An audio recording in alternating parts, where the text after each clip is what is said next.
O eternal and almighty God, from whom all power and wisdom come, we are assembled here before thee to frame such laws as may tend to the welfare and prosperity of our province. Grant, O merciful God, we pray thee, that we may desire only that which is in accordance with thy will, that we may seek it with wisdom and know it with certainty and accomplish it perfectly, for the glory and honor of thy name and for the welfare of all our people. We acknowledge we are gathered on Treaty 1 territory and that Manitoba is located on the treaty territories and ancestral lands of the Anishinaabe, Inuak, Dakota Oyate, Dene Sulene, and Nihi Thowag nations. We acknowledge Manitoba is located on the homeland of the Red River Métis. We acknowledge northern Manitoba includes lands that were and are the ancestral lands of the Inuit. We respect the spirit and intent of treaties and treaty making and remain committed to working in partnership with First Nations, Inuit, and Métis people in the spirit of truth, reconciliation, and collaboration.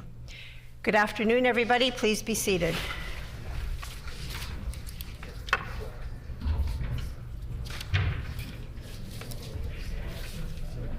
Routine proceedings, introduction of bills. Introduction of bills, the Honourable Minister of Consumer Protection and Government Services. Thank you, Madam Speaker. I move, seconded by the Minister for Seniors and Long-Term Care, that the Life Leases Amendment Act, Loi modifiant la loi sur les baux viagers, be now read a first time.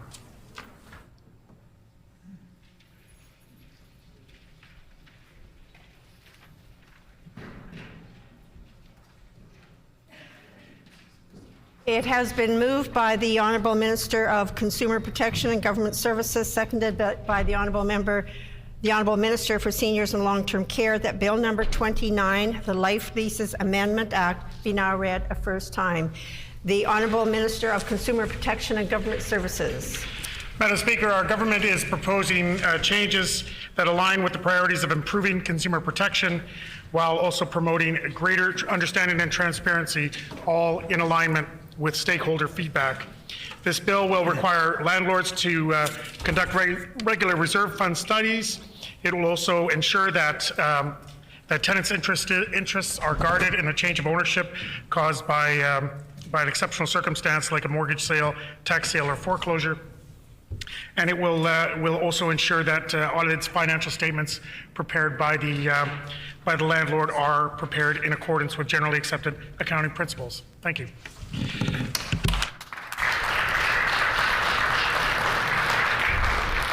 Is it the pleasure of the House to adopt the motion? Agreed? Agreed and so ordered. The Honourable Minister of Transportation and Infrastructure. Thank you, Madam Speaker. I move, seconded by the Minister of Government Services, that Bill number 21, the Highway Traffic Amendment Act, be now read for the first time.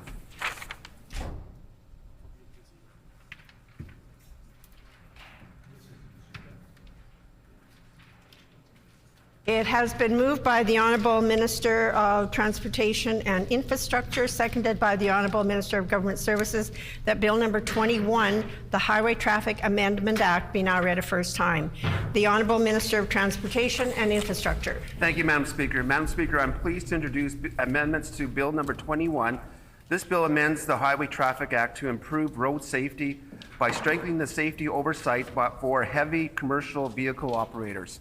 This bill addresses recommendations from the 2019 Office of the Auditor General report by enabling stronger reinforcement actions to be taken against unsafe heavy vehicle operators, including operators who are shut down or reopened under a new company name to avoid complying with the safety regulations, Madam Speaker. This bill will help to put the stop to this behavior by targeting the unsafe and fraudulent operators that put all Manitoba road users at risk. Thank you, Madam Speaker. Is it the pleasure of the House to adopt the motion? Agreed? Agreed and so ordered. The Honourable Minister of Transportation and Infrastructure. Thank you, Madam Speaker. I move, seconded by the Minister of Sports, Culture and Heritage, that Bill 22, the Emergency Measures Amendment Act, be now read for the first time.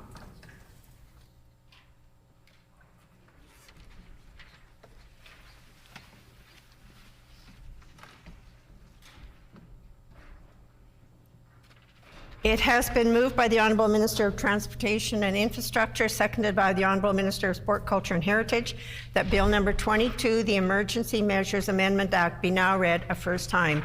The Honourable Minister of Transportation and Infrastructure. Thank you, Madam Speaker. Madam Speaker, I'm pleased to introduce Bill 22, the Emergency Measures Amendment Act.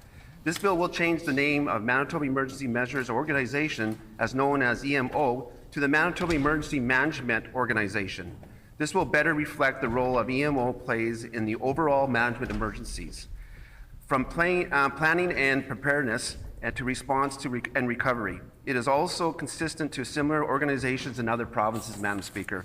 This bill will also align emergency preparedness requirements for provincial government departments with standards for other non-government organizations. As well, the amendment recognized that not all government departments require the same degree of emergency planning and preparedness. We will provide EMO with greater flexibility to determine which emergency planning and preparedness steps are needed in each department, Madam Speaker. Finally, this bill will provide government with the ability clearly to define critical service providers to include sectors of industry and classes and groups of organizations, entities, and individuals. Thank you, Madam Speaker.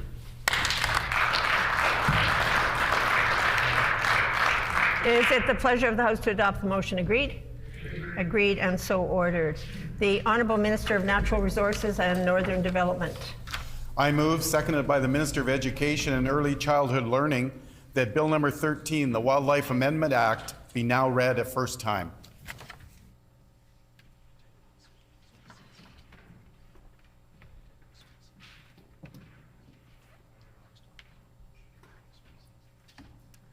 It has been moved by the Honourable Minister of Natural Resources and Northern Development, seconded by the Honourable Minister of Education and Early Childhood Learning, that Bill number 13, the Wildlife Amendment Act, be now read a first time. The Honourable Minister of Natural Resources and Northern Development. Madam Speaker, it gives me great pleasure to introduce the Wildlife Amendment Act. The purpose of this bill is to put forward statutory amendments that modernize and align residency definitions for the hunting and angling public. This bill will align the definitions of Manitoba residents, Canadian residents, and non-Canadian residents in the Wildlife Act with those already in place under Manitoba's fishing regulations. This will simplify the process for all hunters and anglers when they are purchasing Manitoba licenses, thus enhancing the license purchase experience. This bill also removes an outdated prohibition on Sunday hunting. Hunting on a Sunday has occurred in Manitoba for many decades through regulatory exemptions. By removing this redundant provision, Sunday hunting can continue for decades to come. Thank you.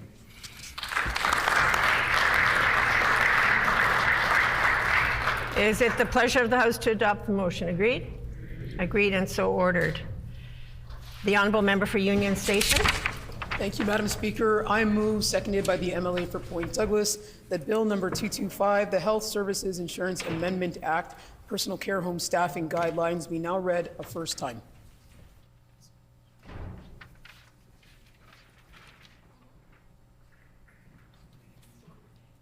It has been moved by the Honourable Member for Union Station, seconded by the Honourable Member for Point Douglas, that Bill number 225, the Health Services Insurance Amendment Act, Personal Care Home Staffing Guidelines, be now read a first time.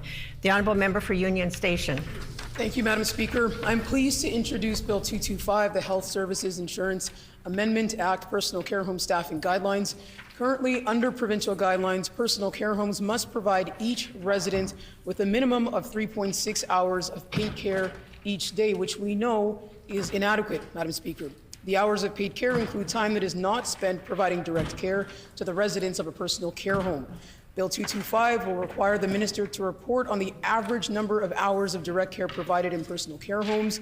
In addition, if these hours are not at least 4 hours per day, the minister must explain why that was the case and how the care provided is adequate for the health, safety, and comfort of the residents. I look forward to unanimous support to Bill 225 in this House. Thank you. Is it the pleasure of the House to adopt the motion? Agreed? Agreed, and so ordered. Committee reports, tabling of reports. The Honourable Minister of Economic Development, Investment and Trade. Madam Speaker, I'm pleased to table the CEDF quarterly financial statements for the 22-23 fiscal year.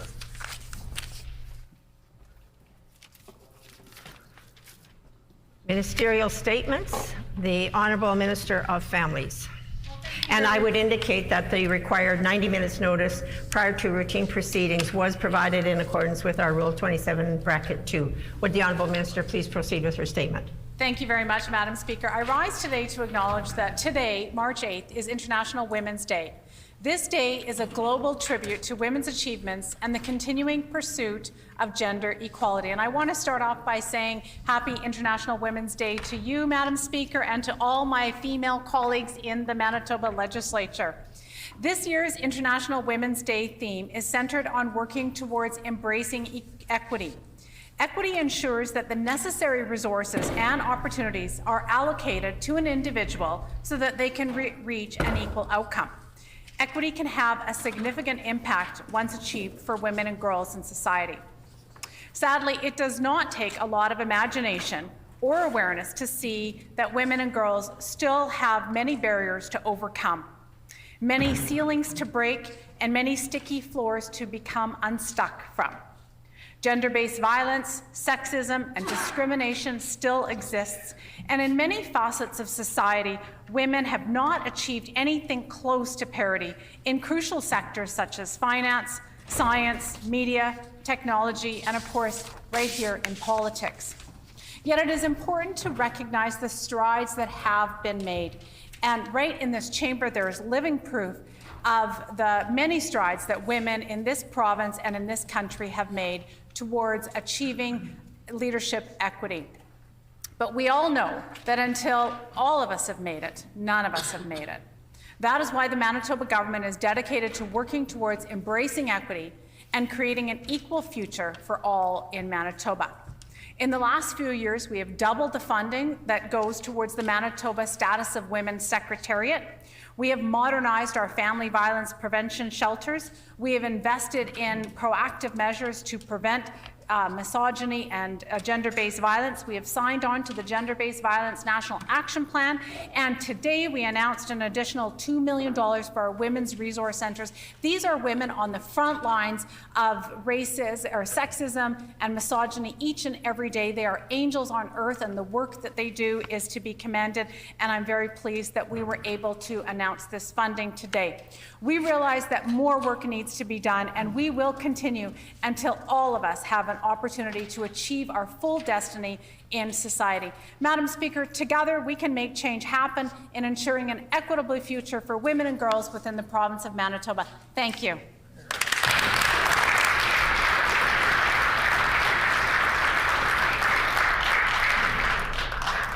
The Honourable Member for St. John's. Thank you, Madam Speaker. Happy International Women's Day. I am honored to be participating in this year's United Nations Commission on the Status of Women. It's already been a very busy and full 3 days. Global delegates have gathered for the first time since the pandemic to discuss, strategize, and bring strength to one another regarding gender equity. We are raising our voices to point out that the gender equity divide is growing ever wider and ever deeper. We know that it's quite obvious Afghanistan, Ukraine, Iran, Yemen, Syria, and the women of South Pacific are on the minds of delegates, and how these disparities are felt across our world. Given these global factors, achieving gender equity is estimated to be 300 years away. Issues such as violence against women and girls, lack of access to education, lack of gender and pay equity in the private sector, the lack of women in designing artificial intelligence and in STEM, and more are all contributing to unequal distribution of economic opportunities, health, and wellness for all. For example, if we look at economic prosperity as a measure of success, it's important to know and appreciate in Canada, economists have calculated violence against women and girls cost approximately $7.4 billion a year. And yet, while there is a business case to invest in solutions, flexible feminist funding is a concept that is constantly challenged by patriarchal institutions and issued like charity. In Manitoba, gender equity is happening in situations such as the inability to get sexual assault forensic.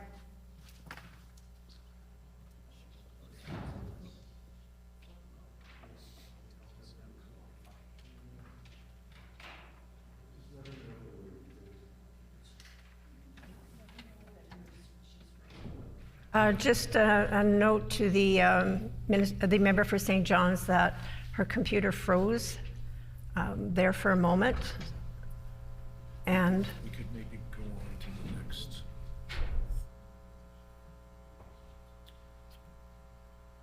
I think what we're going to do, we'll allow the member to come back to complete her statement. In the meantime, we'll move forward with the honourable member for Tyndall Park. Thank you, Madam Speaker, and I seek leave to respond to the Minister's statement. Does the member have leave to respond to the ministerial statement? Leave. Leave has been granted. The honourable member for Tyndall Park. Thank you, Madam Speaker. Over the years, I have learned how much I really love and appreciate celebrating International Women's Day. And this year, I attribute this to my very goofy friends who have been engaging with Beyonce and Girls Who Run the World, that song, all day long, Madam Speaker, and my family and my colleagues, as I am exceptionally lucky to be surrounded by people who really help me feel empowered on this special day. And in the spirit of International Women's Day, I'm going to share about two specific women who I had breakfast with this morning. The first is Shandy Strong. I have known Shandy for 8 years, and she's exceptionally driven, knowledgeable, and she has this remarkable talent of always making people feel accepted.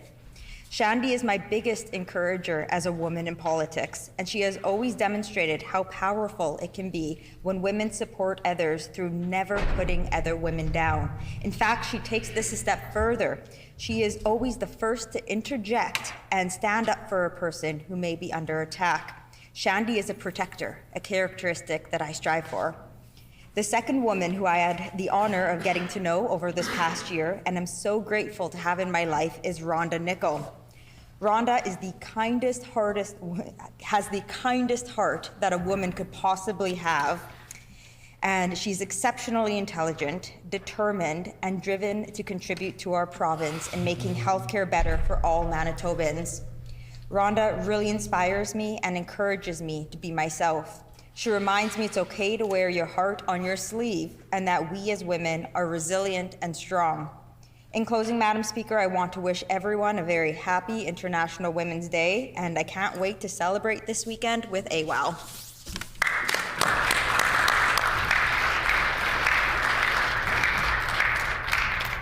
We have been able to connect with the member for St. John's, who has 41 seconds remaining. The honourable member for St. John's. The member needs to unmute. I apologize. I'm not sure what happened, but let me just finalize my statement. On this International Women's Day, I want to lift up all of the grassroots groups and advocates working tirelessly to advance gender equity. This is exhausting work filled with burnout and frustration. And without you, our circumstances would be so dire. And so today and every day, I stand with you. Miigwech.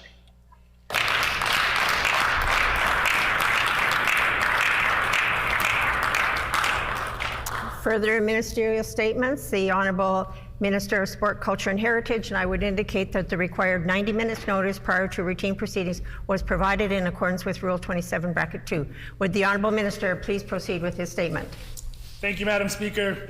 It is my honor and privilege as the Minister of Sports, Culture and Heritage to rise before the House and deliver my first ministerial statement to recognize the Hindu communities of Manitoba and wish them all a very happy Holi. To those celebrating the Festival of Colors on March 8th of this year. Holi is an ancient spring celebration that recognizes the equality of all people and the triumph of good over evil. On the eve of the festival, bonfires are sometimes lit with rituals that include the addition of wood, dried leaves, and the twigs to ward off evil. On the day of Holi, people gather to throw brightly colored powder and spray water on one another, friends, family, and strangers participating in this playful celebration. Now, I myself was going to bring some brightly colored powder and throw it on everyone, but after understanding that it will not allow protocol and the fact that I would have to clean it, I decided to pass. This is all followed by meals and the distribution of sweets to neighbors and friends. In Manitoba, our cultural diversity is a source of great pride. We are privileged to live in a province that welcomes and celebrates many cultures.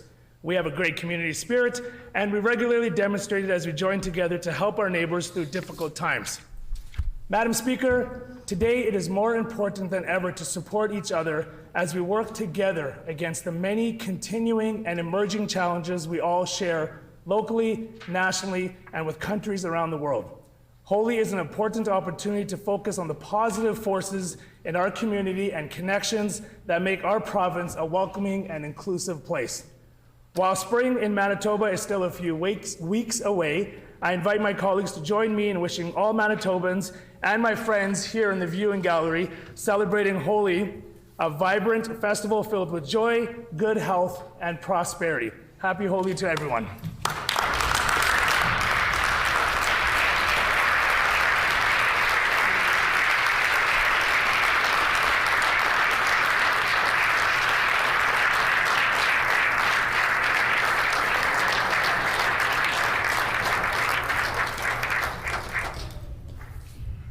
The Honourable Member for Burrows. Thank you, Madam Speaker. I wish happy Holi to you and everyone listening, and I welcome my friends, community members sitting in the gallery today. Today, Hindu community in Manitoba and around the world will celebrate Holi, also known as the Festival of Colors. This festival is also celebrated by people from various cultures and religions across the world, which is a symbol of love and harmony across cultures. Holi marks the end of winter and the arrival of spring, and the timing of the festival is determined by the last full moon of the winter. It was traditionally celebrated in northern India, but is now popular across the whole country and throughout the rest of the world as well. It is a time when families and friends gather to share food, light bonfires, sing and dance, and spray each other with brightly colored powder and dyes. There are many sweets and dishes that are prepared for Holi. Holi is an opportunity to celebrate peace, renew and strengthen relationships, and look forward to the year ahead with hope and joy. The festival is an important reminder of the ultimate triumph of light over darkness and invites us to remain optimistic in our daily lives and celebrate the enduring power of hope and peace. One of the most celebrated festivals in South Asia and South Asian communities across the world, this festival is a joyous and highly anticipated time of the year for many who celebrate. Holi is also an opportunity for all of us to recognize the many contributions that people of Hindu faith have made and continue to make in Manitoba. We thank you for everything you do for your communities and for our province. I wish all Manitobans who celebrate Holi a very joyous and wonderful festival with their loved ones. Keep well and stay safe. Holi ha!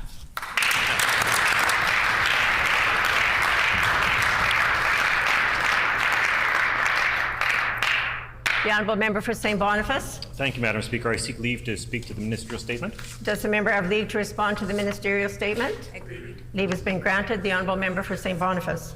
Thank you, Madam Speaker. Around the world, at the end of winter, spring offers a time of new life and rebirth. For the Hindu community here in Manitoba, and of course for millions around the world, it marks the coming of spring with Holi, a bright, beautiful, and colorful celebration marking the triumph of good over evil and a time of forgiveness, when the social barriers of caste, gender, and status are all set aside as people come together to forgive each other, dance, play, and feast together. That includes the playful rite of pelting each other with a perfumed colored powder called gulal, using water pistols and water balloons to make the powder stick. The god Krishna is sometimes said to have thrown colored water at people when he was a boy. Krishna is represented by the blue powder, while red is for love, and yellow is like turmeric, a spice, of course, used in lots and lots of Indian cooking and associated with healing. For those of us who wish to join, the Hindu Society of Manitoba will be celebrating the Festival of Holi at both their temples on Sunday, March 12th, 2023, at the Hindu Temple and the Dr. Raj Pandey Center at 999 St. Anne's Road from 1 to 2:30 p.m., and at the Hindu Society of Manitoba and Cultural Center at 854 Ellis Avenue at 1 p.m. It's on their website. They also kindly reminded us to set our clocks forward an hour on March 12th, 2023, daylight savings time, so nobody misses it. To all our friends of the Hindu community, we send you our warmest greetings. May this holiday bring joy, love, and harmony to all. Thank you.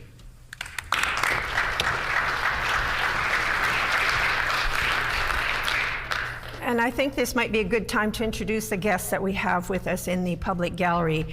We have with us Manhormen on the Malay Association of Manitoba, Kamta Roy Singh, the Manitoba Cricket Association, Priyanka Singh, Vice President of India Association of Manitoba, Kure-E Thakur, President of the Hindu Society of Manitoba, Badrish Bhatt, Manitoba Hindu Seniors, Amandeep Singh Plaha, Community Leader, Adam Bagria, Community Leader, Vivek Bagria, Community Leader, Shir Aj Patel, Community Leader, and Pardeep Singh Plaha, who are guests of the Honourable Minister of Sport, Culture and Heritage. On behalf of all members here, we welcome all of you to the Manitoba Legislature.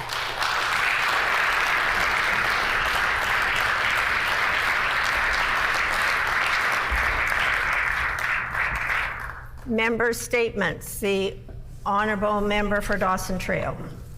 Madam Speaker, today being International Women's Day, I am honored to recognize a Métis elder constituent of mine, a centenarian, who celebrated her birthday September of last year, Emma Marie Renee Zutome.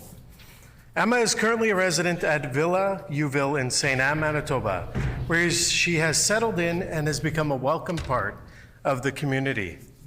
Mrs. Zutome was born on September 8, 1922. She spent her early childhood years in Marquette, Manitoba, where she met her late husband, Albert, who was serving with the Winnipeg Rifles during World War II. They married on January 18, 1947, and soon after started their family. Emma is the mother of 13 and grandmother of 41 grandchildren, 50 great-grandchildren, 11 great-great-grandchildren, and counting. Emma and Albert relocated to Richer, Manitoba in 1964. Emma was first and foremost a mother, but Emma and Albert were also amazing musicians. Emma played the piano as well as the lap steel guitar, and Albert played the fiddle and guitar, and together they raised a family of musicians. Not only were they all exceptional musicians, but they were also teachers, mentors, and inspirations to the Métis and Indigenous musicians in Manitoba and across Canada. On November 5th, 2022, she celebrated a very special evening with her 4 youngest sons, the younger brothers Clint, Tom, Keith, and Jim Zutome, as they were inducted into the Manitoba Country Music Hall of Fame. In memory of her son Clint and to honor his legacy, Emma was invited to drop the puck at the March 4th Winnipeg Jets game. Emma was born in the roaring 20s when automobiles were a novelty and television did not exist. She was a young lady The member's time has expired. Is there leave to allow the member to complete his statement? Leave has been granted. The Honourable Member for Dawson Trail. Thank you. She was a young lady during the Great Depression and World War II. Emma is joining us in the gallery today. Please join me in honoring the legacy of Emma Zutome.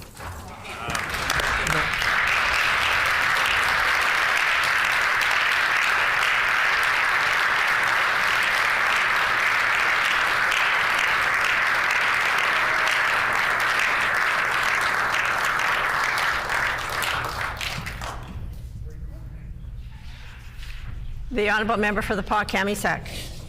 Madam Speaker, yesterday's PC budget will not support the needs of Northern Manitobans.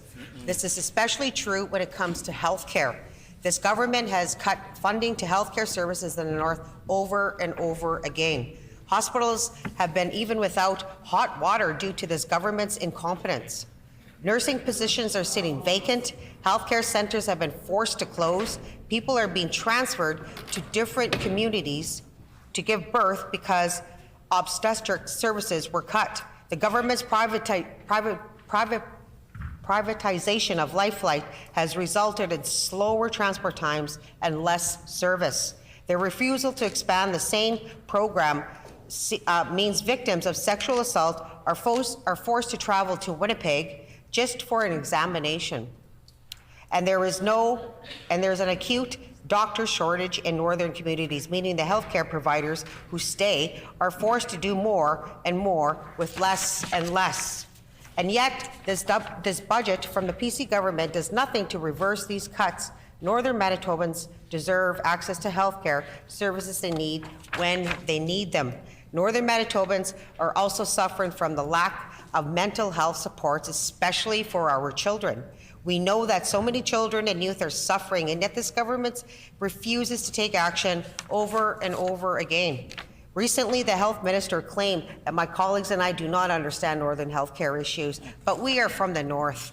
We have seen and lived these problems firsthand, Madam Speaker. We know that there is a healthcare crisis in the north. We have experienced the last 7 years of this PC government's failure to give northern communities the resources they need to have healthcare services that they deserve. And so we know that this budget will do nothing to help the healthcare crisis in the north. So it's time to step up. The member's time has expired.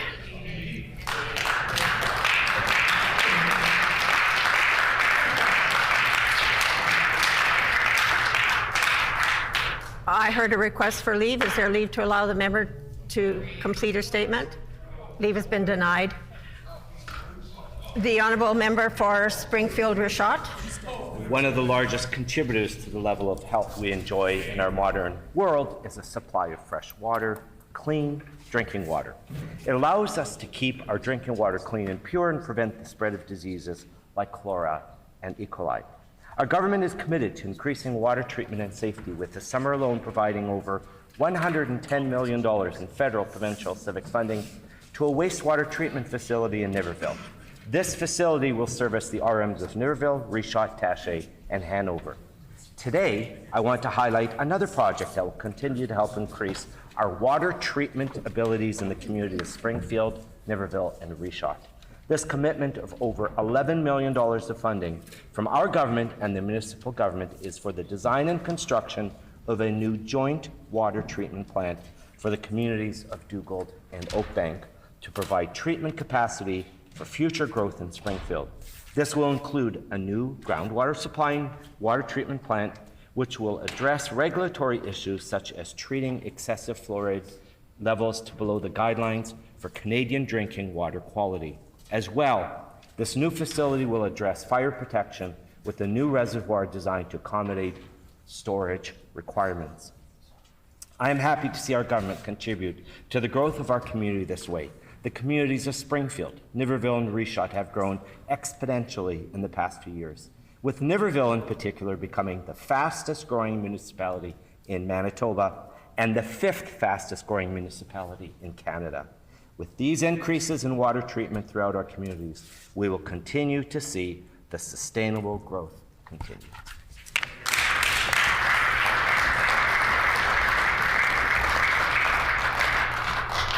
The honourable member for Concordia. Madam Speaker, families deserve to feel safe in their communities, but years of the Stephenson government's cuts have been making things worse. Over 2 terms of PC cuts, property crime, violent crime, and homicides have risen across the province, and people just don't trust this government to deliver on safety in their communities. Their record speaks for itself, Madam Speaker. The PCs have cut funding in programs for crime prevention, community corrections, rehabilitation services, family resolution services, as well as funding to municipalities that have directly led to cuts to police services across our province.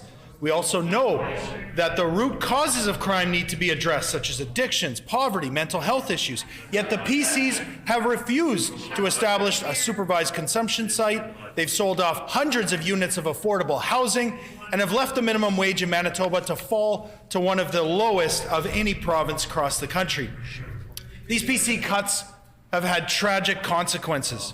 The rising rate of homicide and violent crime in our province is devastating to families and communities, and it hits poor and marginalized communities the hardest and disproportionately impacts women in those communities.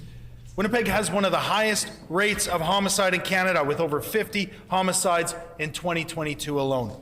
Tragically, this week we saw a number of violent incidents again, including several involving guns, and a 15-year-old boy was killed and his 17-year-old brother wounded in the St. James neighborhood.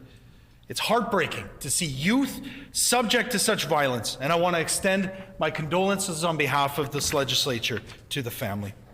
Manitobans want a government that prioritizes citizens, community safety, and justice services. And after 7 years of failures, nobody trusts this government to fix the problems they created. That's why our NDP team is committed to tackling the issue of public safety head on and with compassion, Madam Speaker, while addressing the root causes of crime. Thank you very much.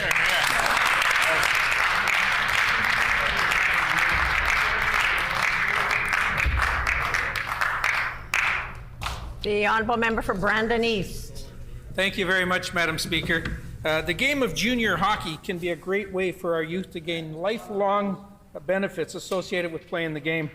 Hockey allows our youth to learn responsibility, teamwork, and respect for others. But what about kids with cerebral palsy, spina bifida, muscular dystrophy, or other forms of disabilities? Unfortunately, many children with disabilities often participate in sporting events only as a spectator, as they are forced to watch from the sideline. They get regulated to the stands to cheer on their favorite athletes and their favorite teams. Madam Speaker, I'm extremely pleased to say, not anymore. Thanks to Michelle and Chad Wallin, along with their twin boys Sawyer and Xander, the dream of playing hockey for those with disabilities is now a reality in Brandon. Xander, who joins us in the gallery today with his dad, Chad, and a very dedicated volunteer by the name of Chris Lowe, is a sports fanatic who, just prior to his second birthday, was diagnosed with cerebral palsy. His dream of moving from the sideline to being a participant in the game of hockey became a reality when his parents' desire to provide an opportunity for children with disabilities came true with the introduction of Volt Hockey. The Western Man Volt Hockey League is currently running Introduction to Volt programs to introduce participants, parents, and support workers to the game. For those who are unfamiliar, Volt is played as a 3-on-3 on an indoor court or gym using specially designed hockey sport chairs. The chairs are battery operated and are controlled with a joystick. This allows virtually any person living with mobility limitations the ability to play the sport of hockey independently. Thanks to the Wallins, the introduction of the sport in Brandon has taken off in leaps and bounds. With both the corporate world and abundance of volunteers like Chris, this program is seeing growth well beyond expectations. Madam Speaker, I ask all my colleagues to join me in recognizing the Wallin family for creating such an incredible opportunity for those who experience so many limitations to sport. Thank you.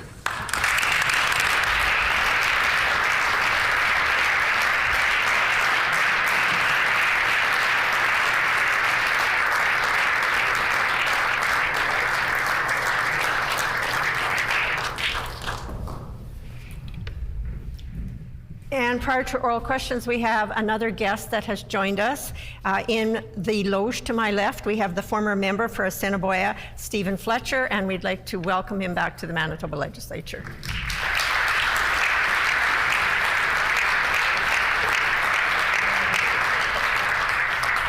Oral questions, the Honourable Leader of the Official Opposition.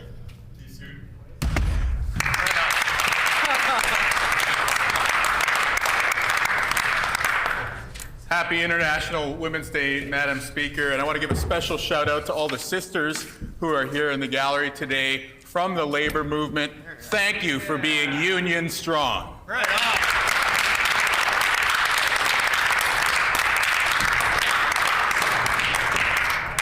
on. Brian Pallister did a lot of damage to the healthcare system while all the PC MLAs supported him, and the Premier supported him every step of the way as a Deputy Premier and as his failed health minister. On this side of the House, we know that closing ERs and cutting healthcare and cutting cancer care was wrong. That's right. But we still haven't heard a statement clearly from that side of the House. I guess that's why no one trusts the Premier and no one trusts the PCs. This being an election year, of course, they're trying to change the channel, but I just don't think anyone believes them. Will the Premier finally set the record straight and let the people of Manitoba know whether she thinks Brian Pallister was bad for healthcare in Manitoba?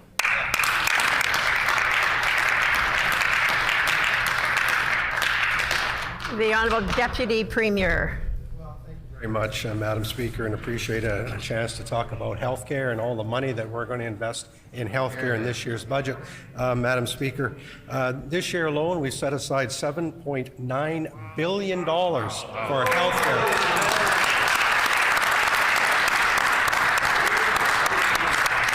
Madam Speaker, that is $668 million more this year in this budget than last year. That represents a 9.2% increase to healthcare in Manitoba. Manitobans have asked us to invest in healthcare in Manitoba, and that is exactly what we're doing. We will hope the opposition will come forward and vote for this budget so we can invest $7.9 billion in healthcare.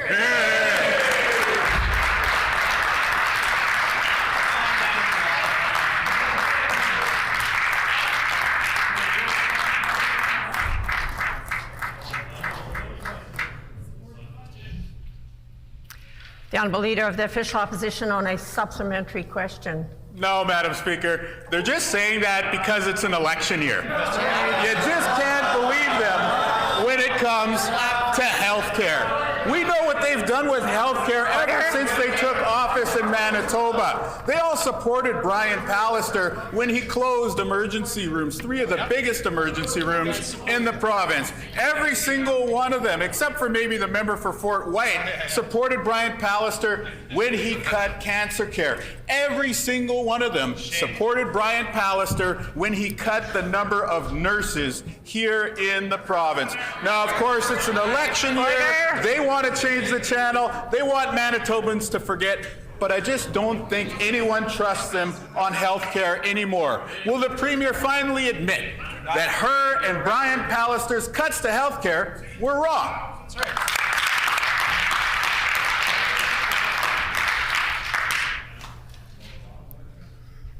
The Honourable Deputy Premier. Well, Madam Speaker, here we go again. Opposition members putting false information on the floor of the House. Madam Speaker, under our governments in 2016, we have increased healthcare spending year over year over year. In fact, Madam Speaker, since 2016, a 22% increase in healthcare funding by this government.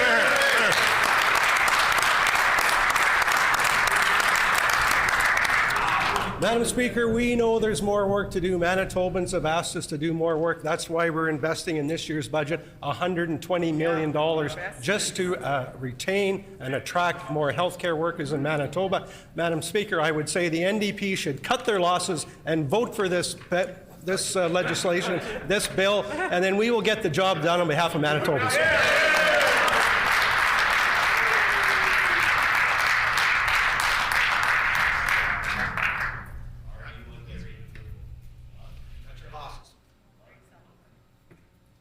The Honourable Leader of the Official Opposition on a final supplementary. Madam Speaker, I think the Finance Minister was trying to say they're going to cut their losses and vote NDP, which is what more and more people are saying each and every day.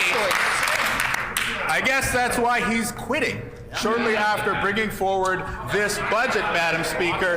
But until we get to that election day, this PC government needs to explain why they supported the Brian Pallister plan, continued under the Stephenson government, to cut health care here in Manitoba. They've got their talking points, but when a Manitoban goes to the emergency room at the Concordia Hospital, it's just not there anymore. When they go to the cancer care facility at the same hospital, it's just not there anymore. When they go to emergency rooms all across rural Manitoba, those healthcare services just aren't there, and it's because of the cuts under this PC government. Will the PCs finally, as part of their election year desperation gambit, admit that Mr. Pallister and the Stephenson government's cuts to healthcare The were member's wrong? time has expired.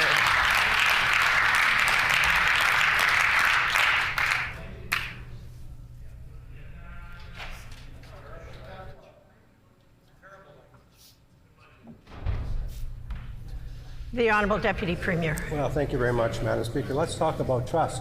When the NDP were in office, they closed permanently close to 20 ERs, right from Toulon, Whitemouth, Winnipegosis, McCreary, Balder, Rivers, Birtle, Walwani, Rossburn, Erickson, Vida, Gladstone, St. Claude, McGregor, Manitou, and Emerson. Madam Speaker, we have made record investments in healthcare to the tune of 22% more since we've taken office. This year alone, a 9.2% increase, $668 million more for healthcare. We are committed to healing healthcare in Manitoba. Let's hope the opposition gets on side and votes for that investment in healthcare for Manitobans.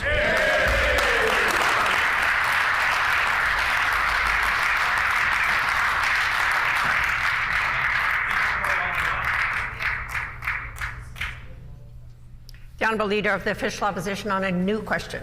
Madam Speaker, the reason the healthcare system needs healing is because of the cuts made by the PCs. We know that's an election year, and so they're going to make all sorts of announcements and promise to pave the roads in front of every Manitoban's door. But their actions speak louder than words. When you look at this government's own budget, they're cutting $27 million from long-term care and mental health. That's according to this government's own financial statements, Madam Speaker. Why does the Premier of Manitoba think it's okay to cut $27 million from long-term care and mental health?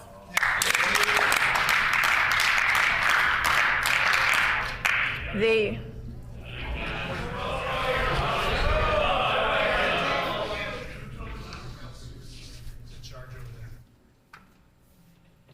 order. The Honourable Minister for Seniors and Long-Term Care. Well, thank you, Madam Speaker, and I just wanted to correct the Leader of the Opposition in support of long-term care and seniors in this province.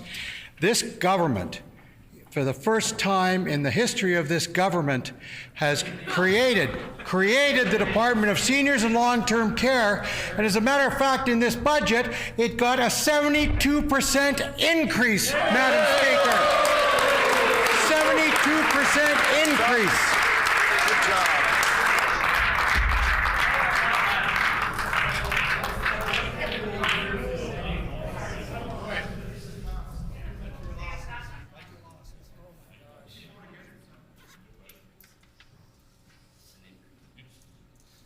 The Honourable Leader of the Official Opposition on a supplementary question.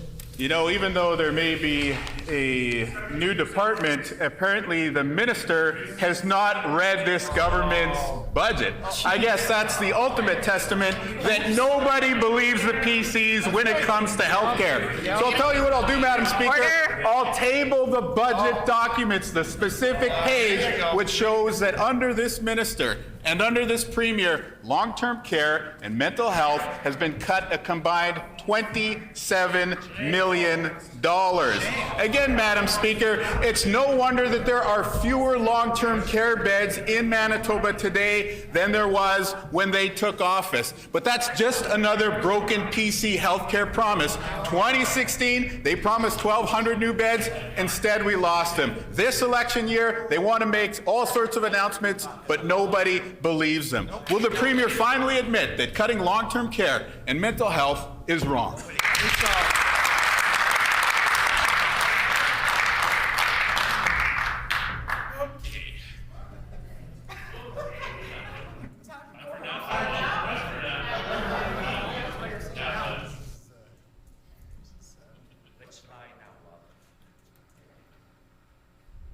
The Honourable Minister for Mental Health and Community Wellness.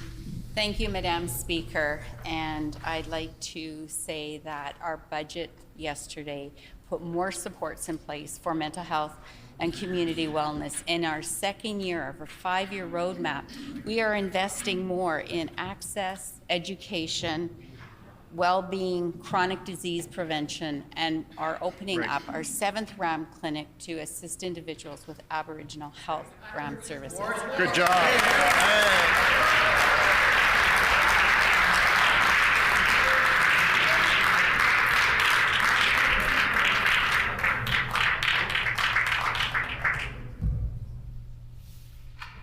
The Honourable Leader of the Official Opposition on a final supplementary. You know, it's no surprise that a government that needs more than 2 finance ministers to put together this year's budget also needs multiple ministers to try and answer these questions. The fact of the matter is that $27 million was cut from long-term care. Order. Order. The Honourable Leader of the Official Opposition. Well, you know what they say about the PCs. Look to your left, look to your right. If neither one of those people are quitting, that means you're quitting this year during the election year. And it's no wonder. Nobody believes the PCs when it comes to health care in Manitoba. After 7 years of cuts, will they finally stand in their place and admit that Brian Pallister and the Stephenson government's cuts to health care in Manitoba were wrong?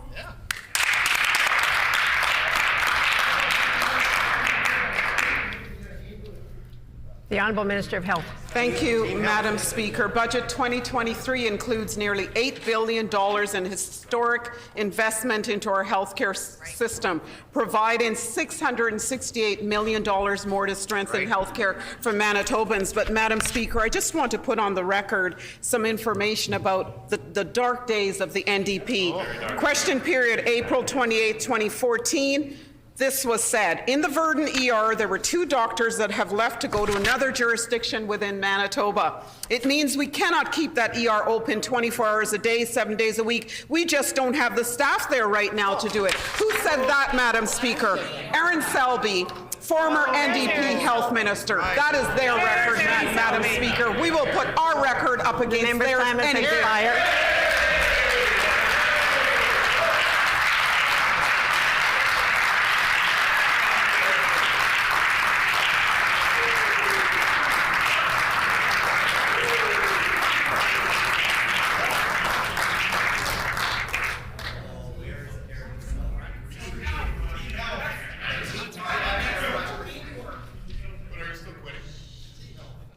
Order, please.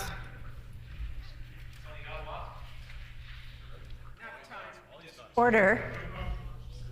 Order.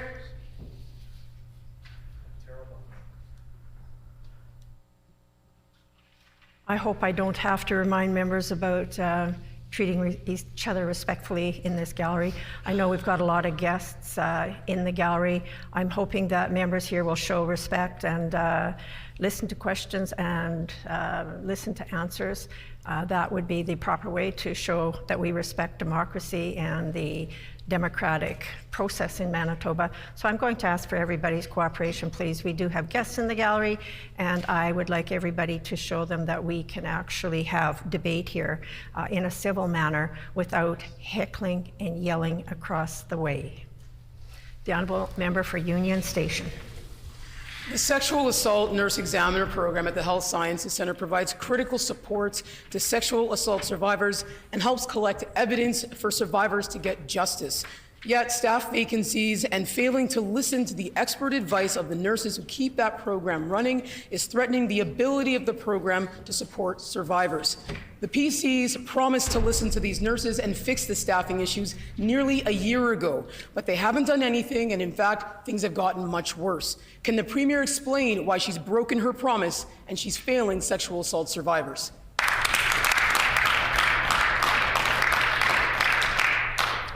The Honourable Minister of Health. Thank you, Madam Speaker. This is a very, very serious issue for our government, and we recognize it is difficult for anyone who's undergone a trauma of this nature, and our government, as I said previously, takes it seriously. That is why our government is attempting to roll back the dark days of the NDP when there was just casual staff in the program, Madam Speaker. By investing $640,000, we created the Forensic Nurse Examiner program, Madam Speaker. Staff have been hired into the unit. We have a manager in place, and we are going to continue to do what needs to be done to assist victims of sexual assault.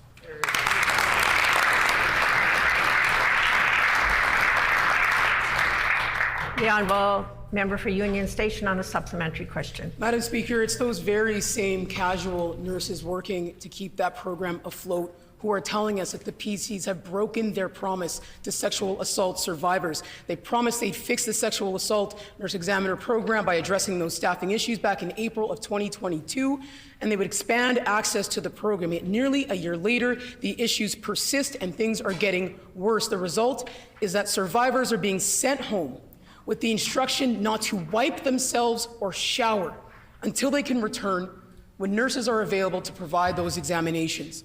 That is wrong, Madam Speaker. It's beyond wrong. Will the Premier finally fulfill her promise to survivors, listen to those expert nurses, and fix the program, fix the problems at SANE?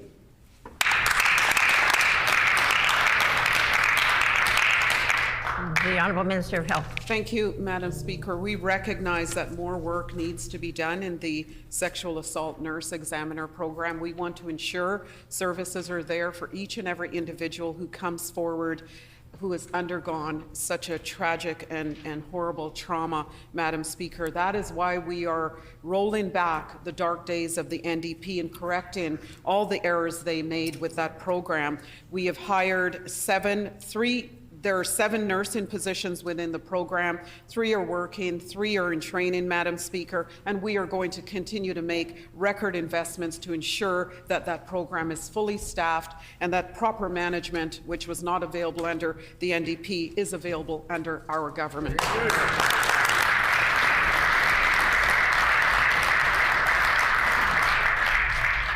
The Honourable Member for Union Station on a final supplementary. Madam Speaker, the dark days of that program are right now.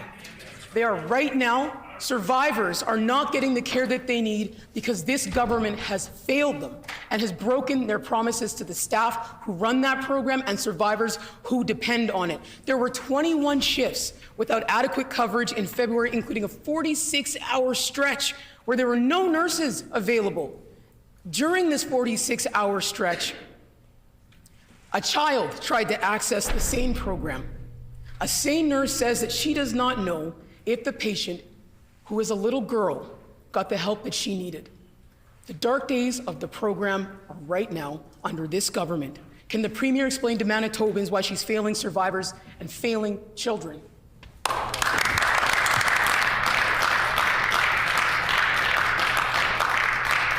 The Honourable Minister of Health. Madam Speaker, it truly saddens me that a child has had to experience a horrible trauma such as this. My heart goes out to that child and their entire family. I also want to say to the member for Union Station that they are able to look at this issue through rose-tinted glasses because they were not a part of the NDP during those dark days when the program was mismanaged and underfunded, Madam Speaker, when there was only casual staff available. Our government is rolling back those dark days again, Madam Speaker, by investing $640,000, by adding more staff, adding a manager. We have dedicated space at HSC for this program, and we will continue to respond to the needs of individuals who have experienced this type of horrible, horrible trauma.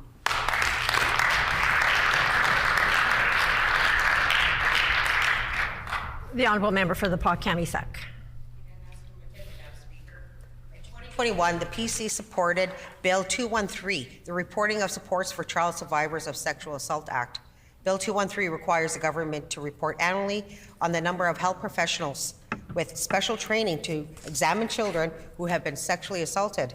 Yet, nearly 2 years later, the PC still haven't proclaimed the bill, meaning that it hasn't come into force and nothing has changed. Will the PCs do the right thing and support child sexual assault survivors and finally proclaim Bill 213 today? I will.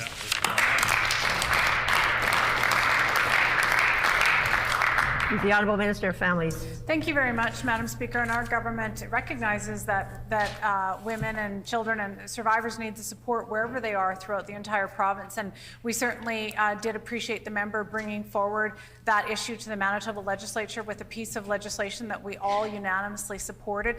And my understanding is that there is work underway. We do agree that people need to get the services that they need in the communities in which they live, and that is why there's There's training initiatives happening up in the north, and we are working towards ensuring that there's a full complement in the north so that survivors can get the services that they need close to home.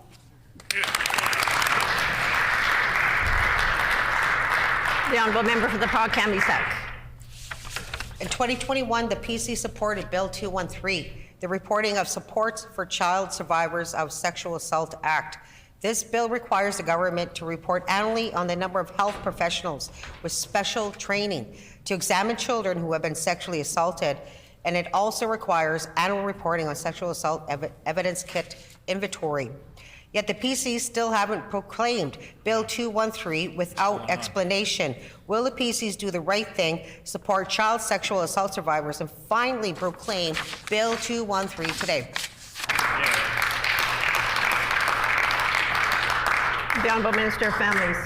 Well, thank you very much, Madam Speaker. And of course, our government is supporting child survivors of sexual assault and other traumatic incidents, and that is why we supported the legislation. And I certainly encourage that side's House Leader to take the issue up with our House Leader, and we certainly do look forward to moving forward with this initiative. On the aspect of training, though, that work is underway, and I want to thank the nurses that have come forward and have taken this training already, and we look forward to more nurses becoming trained. These are all dollars. This training is occurring by dollars that have been put forward in last year's budget, which the NDP, I would like to remind the House, voted against. The question this year is, will they vote in favour of training for nurses to do sexual assault nurse examinations? The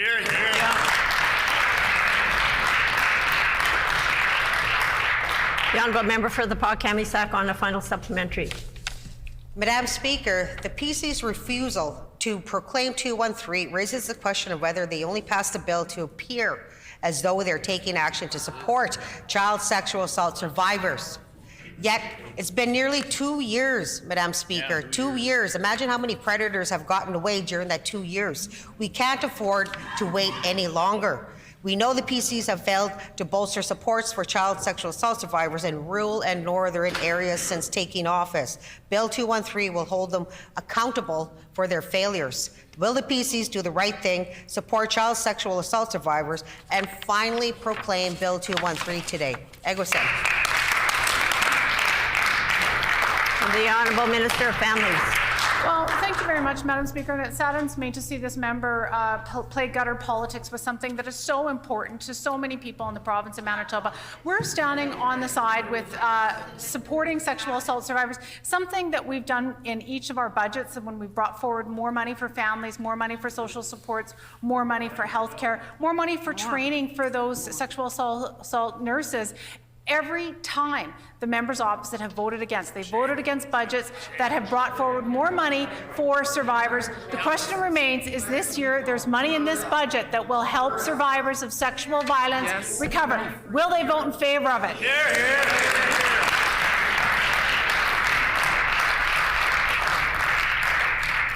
The honourable member for Point Douglas. Which, Madam Speaker, the women of Manitoba know that they can't trust this PC government nor the Premier with their family, with their #1 priority, which is health care.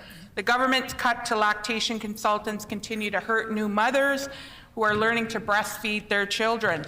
Slashing budgets for hospitals over the past 6 years meant postpartum mothers now have to go without mesh underwear, blankets, or pads while they recover from labor.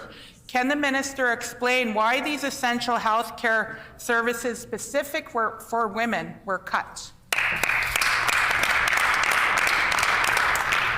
The Honourable Minister of Health.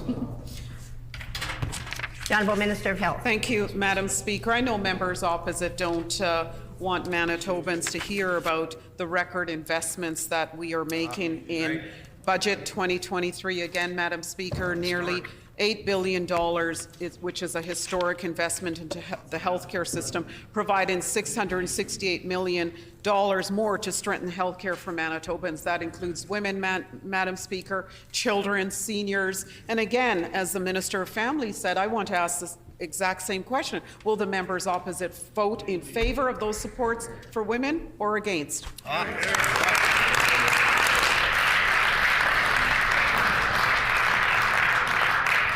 The honourable member for Point Douglas on a supplementary question. Miigwech, Madam Speaker. Manitobans haven't forgot about the devastation that's been caused by this government with their reckless cuts to health care.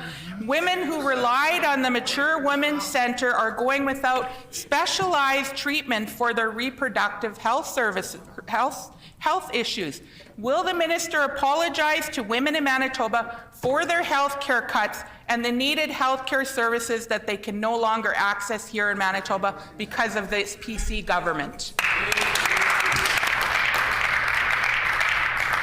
The Honourable Minister of Families. Well, Madam Speaker, I'd like to remind the member that it is this government that expanded services for reproductive health for all women to achieve access to reproductive health services wherever they live, and that is something that that member who's chirping now voted against. It's a shameful record that they didn't make those investments in women's health when they were in office, and then when they're in opposition, they voted against ending period poverty in the province of Manitoba. That's another thing that opposition has not supported.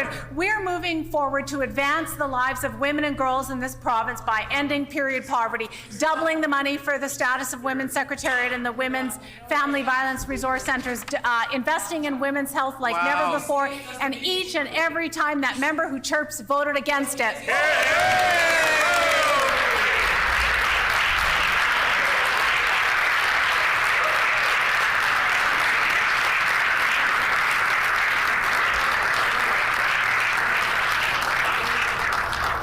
The honourable member for Point Douglas on a final supplementary. Same to you, Audrey. Miigwech, Madam Speaker. All we get is talk from this government and no action whatsoever, whether it's from the minister or the premier. She's failing at her job just like the minister or just like the premier is before her, and like all of her colleagues on that side who happily supported Pallister's health cuts. Today is International Women's Day.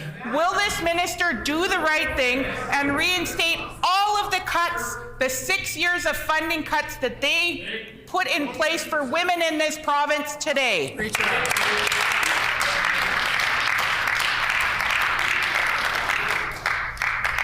The Honourable Minister of Families. Thank you very much, Madam Speaker. Last year, our government invested $5 million in our family violence prevention program. These are direct supports for women who are fleeing domestic violence and ensuring that they get the supports when they need it. The members opposite voted against $5 million towards family violence prevention last year. They voted against that. This year, today we announced $2 million for 9 women's resource centres in the province of Manitoba.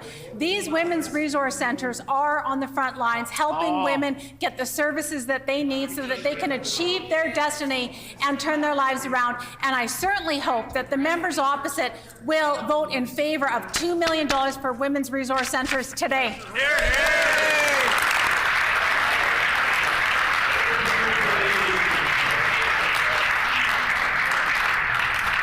The honourable member for Notre Dame. Madam Speaker, women in Manitoba know that they can't trust this Premier and her PC government with their family's #1 priority, which is health care, especially as it relates to home care.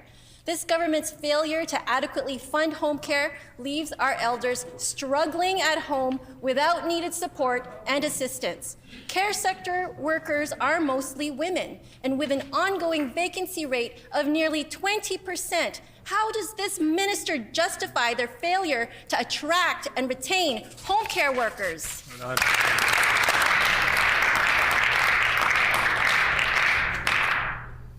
The Honourable Minister for Seniors and Long-Term Care. Thank you, Madam Speaker. And as I'd indicated many times in the House, this government is committed to finding solutions to problems. And the budget that we've just presented certainly supports that initiative, Madam Speaker. This government is working very hard to find solutions. We've just announced the $12.6 million self and family care supports. As I've indicated, this government is working towards a revitalized and revamped home care system that we will be presenting very shortly with the supports behind it.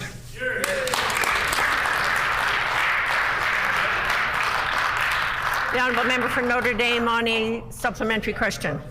Madam Speaker, Manitobans haven't forgotten the devastation caused by PC efforts to privatize home care service delivery. Families are struggling to get the help they need for their aging loved ones. The health system is so stretched that seniors are threatened with discharge to downtown shelters for proper care.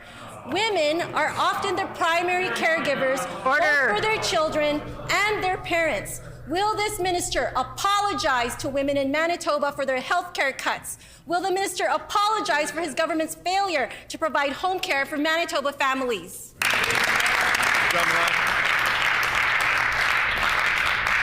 The Honourable Minister for Seniors and Long-Term Care. Thank you, Madam Speaker. The only apology that's necessary right now is the member's fear-mongering to the people of Manitoba. That's what needs to be addressed.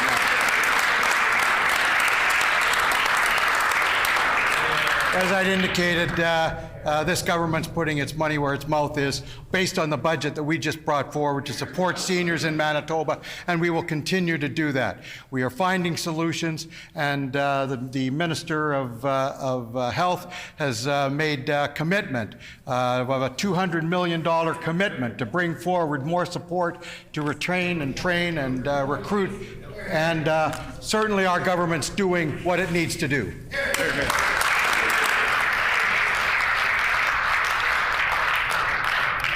The Honourable Member for Notre Dame on a final supplementary.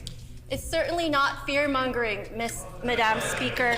If you take a look at the documents that were tabled by the opposition leader, page 7, the Budget 2023, Summary Budget and Financial Updates, $24 million in cuts for this year for the actual, what was spent for seniors in long-term care. That is not fear-mongering. That is right there in the documents that were presented to us yesterday. Madam Speaker, today is International Women's Day, and all we get is bluster and no action from this minister. We know that Manitoba's healthcare workers, who are primarily women, have struggled under this government to deliver quality care for our aging population. Will this minister do the right thing today and apologize for all of the past 6 years of funding cuts? The member's time has expired.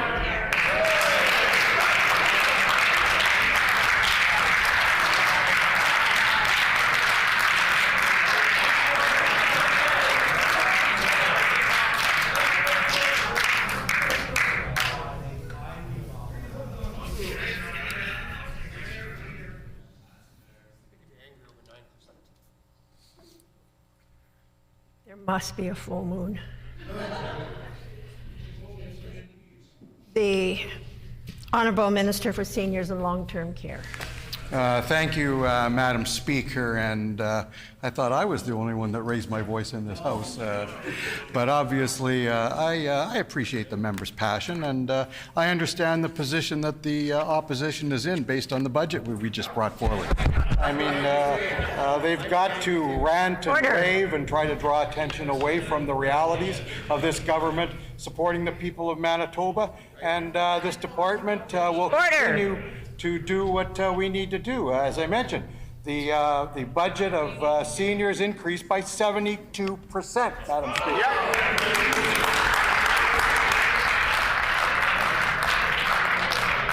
The Honourable Member for St. Boniface. Thank you, Madam Speaker. We've heard from many Manitoba nurses who are concerned about the PC's Philippines nursing recruitment scheme. As these documents that I tabled show, the program is virtually identical to one launched in 1999 by the PCs. The same cities and towns were visited. 400 nurses were promised. 3 years later, only 65 had arrived, which included 22 who were hired despite failing their exams. As my colleague from Tyndall Park mentioned yesterday, the government doesn't even have health workers as a priority for PNP immigration to Manitoba, and the budget for retention is frozen. How can the PCs promise nurses with no plan to get them here and no money to keep them here?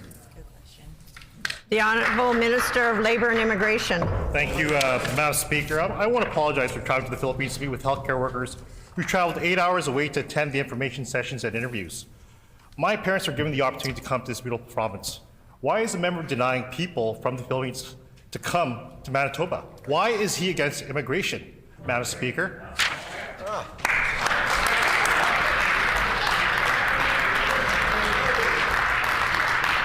The Honourable Member for St. Boniface on a supplementary question. My mother's an immigrant. Order! Order! The honourable member for St. Boniface. That's a shameful response, Madam Speaker. My mother's an immigrant.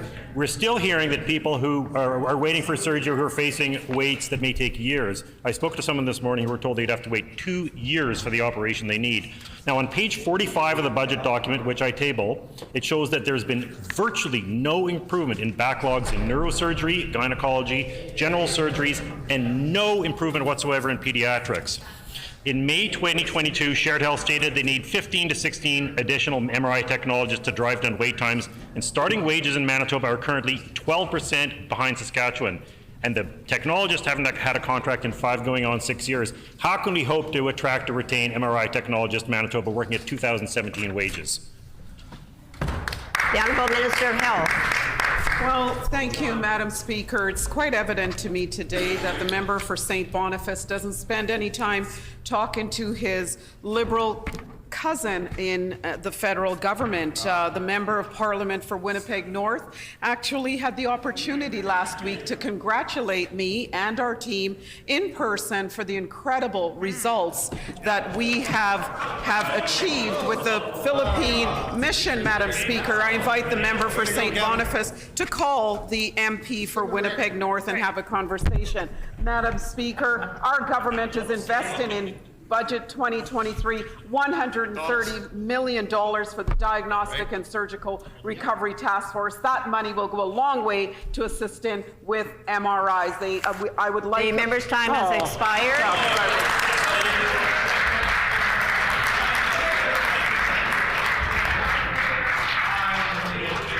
The honourable member for Tyndall Park.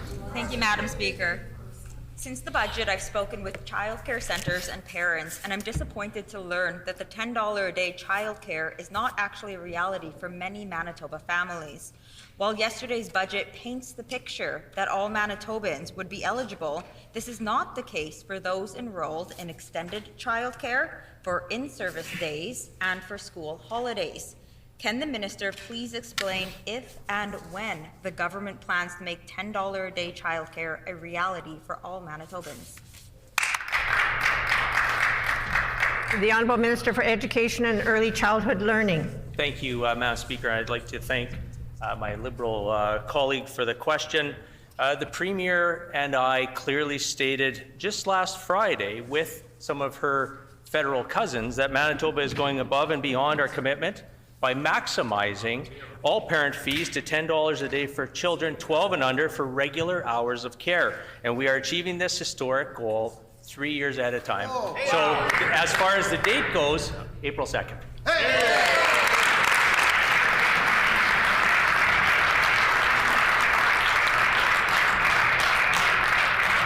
The honourable member.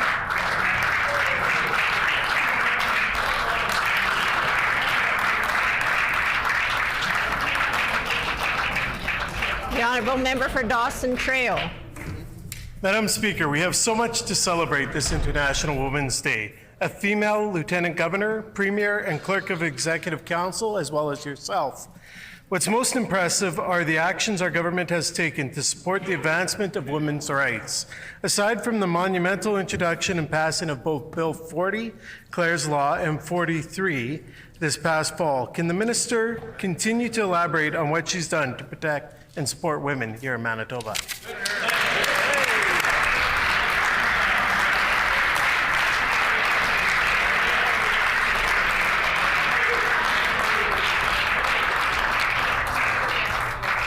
The Honourable Minister of Families. Well, thank you very much, Madam Speaker, and I'd like to thank my friend for asking that wonderful question. And since I've already updated the House on the good work that our government has done, including doubling the funding for the Status of Women Secretariat, investing in family violence prevention, and signing on to the National Framework for Ending Gender-Based Violence, I do want to use my time that I have here to pay tribute to an amazing organization, the Clan Mothers, and to talk about an initiative, a $1.5 million initiative with the Clan Mothers Healing Village and the Manitoba Manitoba Construction Sector Council to train 20 Indigenous women over a 36-week period. They're going to have cultural and land-based teaching and healing, and upon completion of this program, all these participants will be working in an all-woman construction company. I want to salute the clan mothers and the Indigenous women that are participating in this program. We lift them up and we honor them.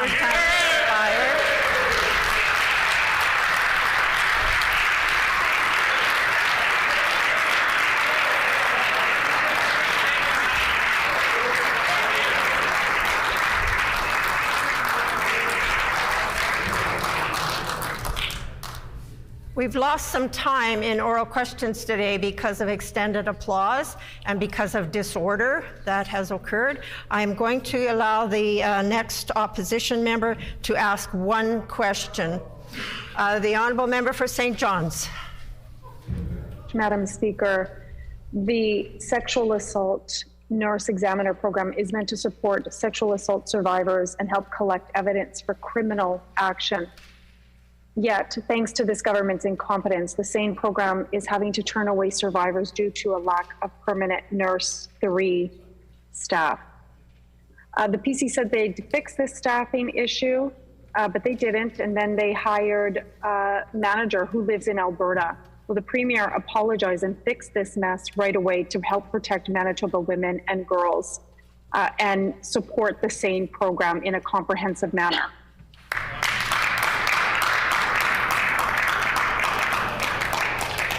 The Honourable Minister of Health. Thank you, Madam Speaker. Again, my heart goes out to all the individuals that have experienced sexual assault. This is a very important issue for our government. We take it very seriously. We certainly won't play politics with anyone's experience of sexual assault, Madam Speaker. Our government has invested $640,000 into the program. We created the Forensic Nurse Examiner program, and we're committed to ensuring that it is fully staffed with a manager and staff that can provide the services that these individuals need, Madam Speaker.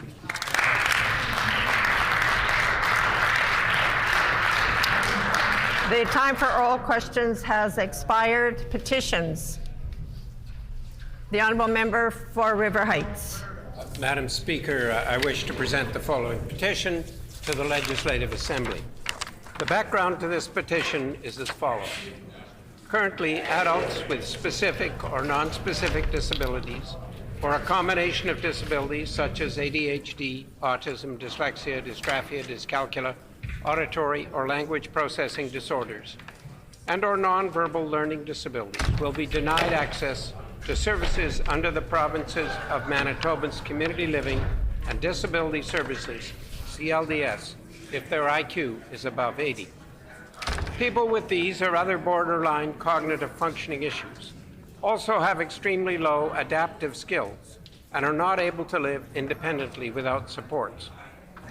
Recently, it's become widely recognized that access to CLDS should not be based solely on IQ, which is only a measure of a person's ability to answer questions verbally or in writing in relation to mathematics, science, or material which is read.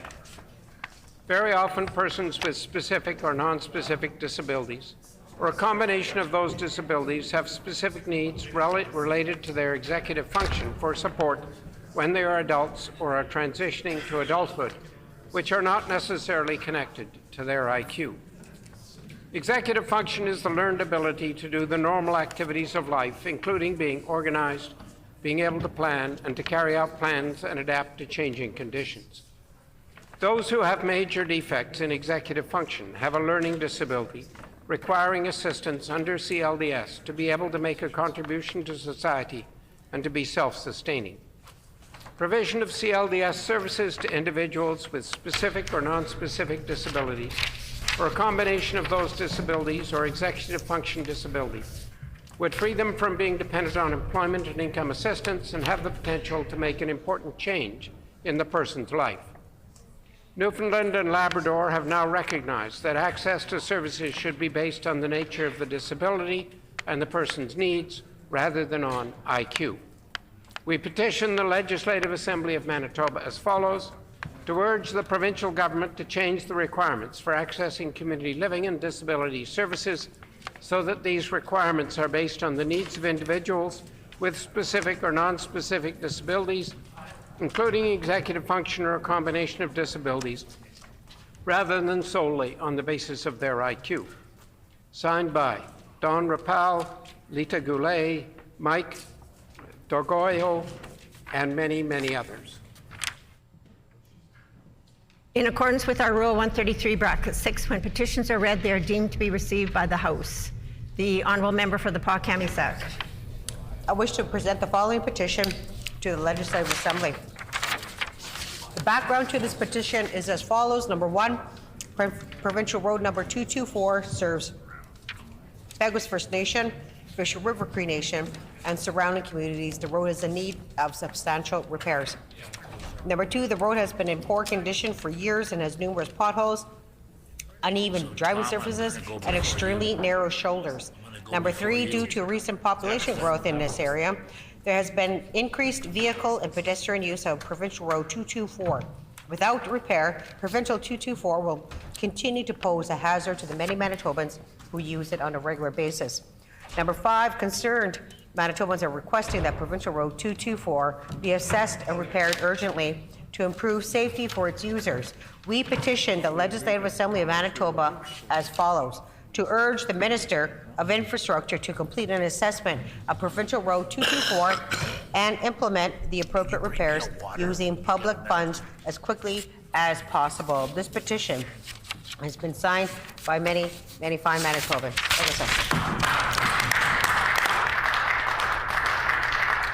The Honourable Member for Elmwood. Thank you, Madam Speaker. I wish to present the following petition to the Legislative Assembly. The background of this petition is as follows. Number 1, cities across Canada and the United States, including Chicago, Washington, D.C., Salinas, California, and Orillia, Ontario, are offering home security rebate programs that enhance public safety and allow for more efficient use of their policing resources. Number 2, home security surveillance systems protect homes and businesses by potentially deterring burglaries. Number 3, whole neighborhoods benefit when more homes and businesses have these security systems. Number 4, a 2022 Angus Reid Institute poll found 70% of Winnipeggers surveyed believed crime had increased over the last 5 years, the highest percentage found among cities in Canada. Number 5, the same survey reported half of Winnipeggers polled do not feel safe walking alone at night, and almost 20% of them said they were victims of a police-reported crime in the last 2 years.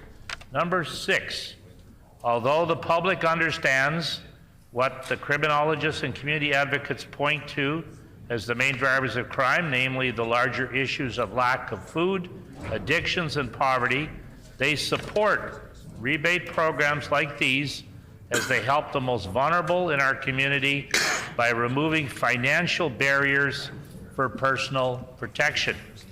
We petition the Legislative Assembly of Manitoba as follows: to urge the provincial government to work with municipalities to establish a province-wide tax rebate or other incentive program to encourage residents and businesses to purchase approved home and business security protection systems. And this petition is signed by many, many Manitobans.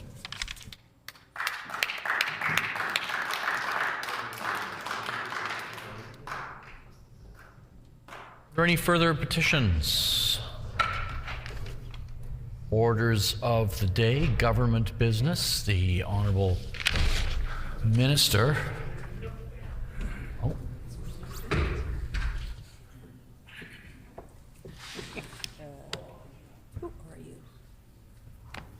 The Honourable Minister of... Sorry, I don't have to call debate? Oh. Yeah, you don't have to call it.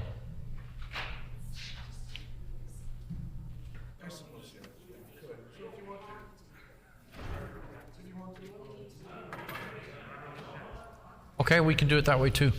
Orders of the day, government business. The Honourable Minister for Agriculture. Mr. Deputy Speaker, can you please commence the debate on the budget? Here. By all means, we will resume debate on the budget, and the Honourable Leader of the Official Opposition on the proposed motion. On the proposed motion of the Honourable Minister of Finance, standing in the name of the Honourable Leader of the Official Opposition, the Honourable Leader of the Official Opposition.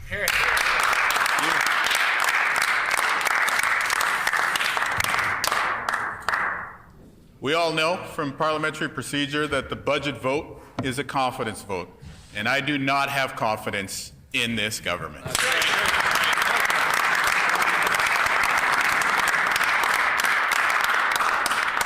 For 7 years, they've cut everything in Manitoba. They cut healthcare, closed emergency rooms. They cut and underfunded the education system. They've cut law enforcement. There are fewer conservation officers working today in Manitoba because of their cuts. And now all of a sudden, there's an election year, and they want to come around and try to change the channel. Interestingly, you'll know that almost all of these PC MLAs were elected under Brian Pallister. And what are the two words that none of them will say in the year 2023? Brian Pallister. They backed him up on every single one of his cuts and every single one of his closures. They stood and they clapped and they said, it's great that we're closing the Concordia ER. It's awesome that we're closing the Victoria ER. Why don't we close the Seven Oaks ER and the Misericordia Urgent Care as well? They kept standing and applauding for Brian Pallister right until the very day that they chased him out of the building. And now that it's an election year, they don't want to talk about Brian Pallister's cuts to health care, even though they continue them under this Stephenson government. So Manitobans know that they just can't trust the PCs when it comes to health care.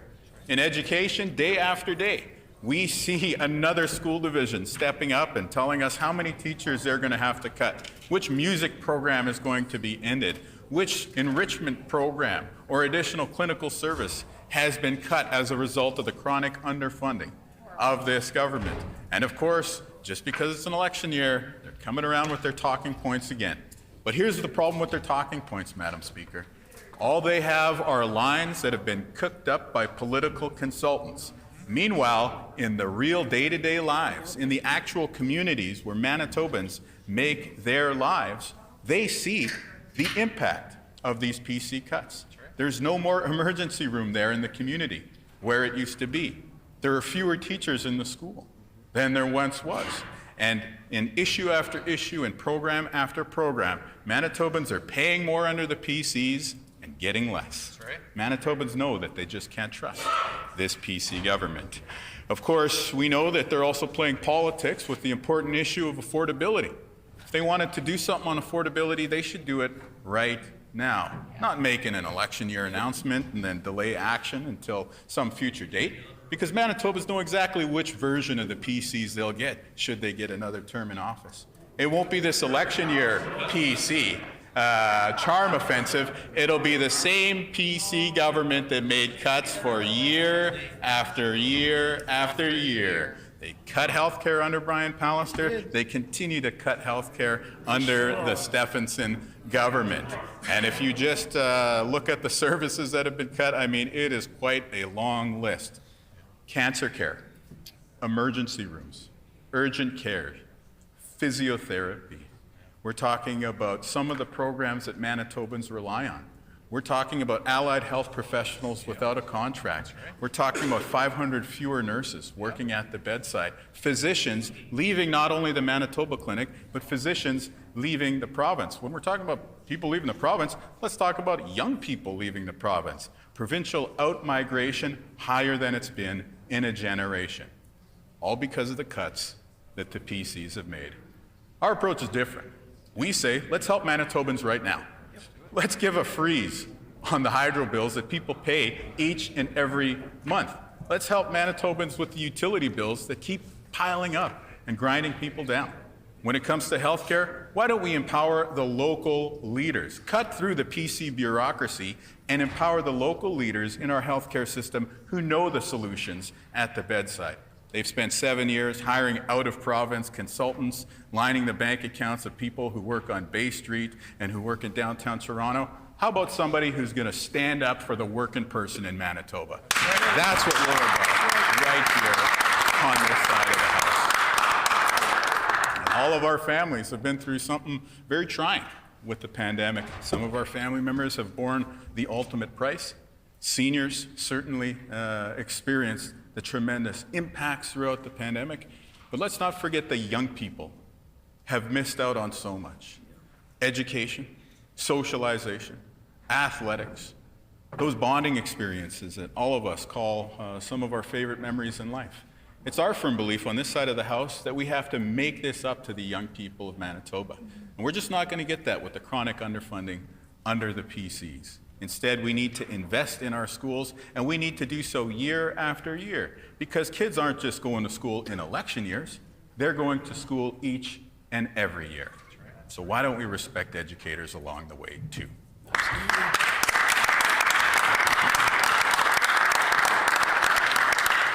No one believes the PCs when it comes to healthcare, education, affordability, or these important issues. In fact, they don't even believe the PCs when it comes to these issues. That's why fully 1/3 of their caucus is quitting in this election year. In fact, not only did the finance minister who was supposed to table this budget quit, but the new guy that they brought in, he's also quitting too. Even the finance minister doesn't believe the PCs and their election year Hail Mary promises. We need a sustainable, committed, common sense, and pragmatic approach to government in this province, and that's one that you'll get with the Manitoba NDP.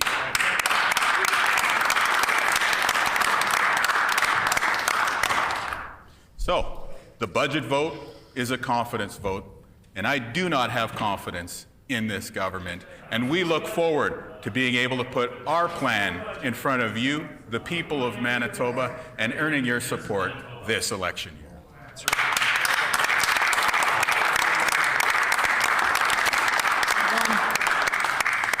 So, I move, seconded by the member for Union Station, that the motion be amended by deleting all of the words after House and substituting, therefore regrets that this budget neglects the priorities of Manitobans by A, breaking Manitobans' trust for 7 years through supporting Brian Pallister and making deep cuts to health care, including closing emergency rooms, cutting cancer care, and firing nurses, cutting education, including teachers and EAs, supporting and seconding Bill 64, and ignoring local community voices, raising the cost of living by raising rent and hydro bills by hundreds of dollars at the cabinet table, sending money to billionaires, as well as failing Manitobans in many other ways while failing to be responsible, failing to balance the budget despite record revenue increases, increased federal transfers, and funds from Manitoba Hydro, failing to properly address health care and also reverse cuts to roads and highways in rural and northern Manitoba, and failing to apologize for years of underspending and annual cuts, including failing to address homelessness in local communities. As a consequence, the provincial government has thereby lost the confidence of this House and the people of Manitoba.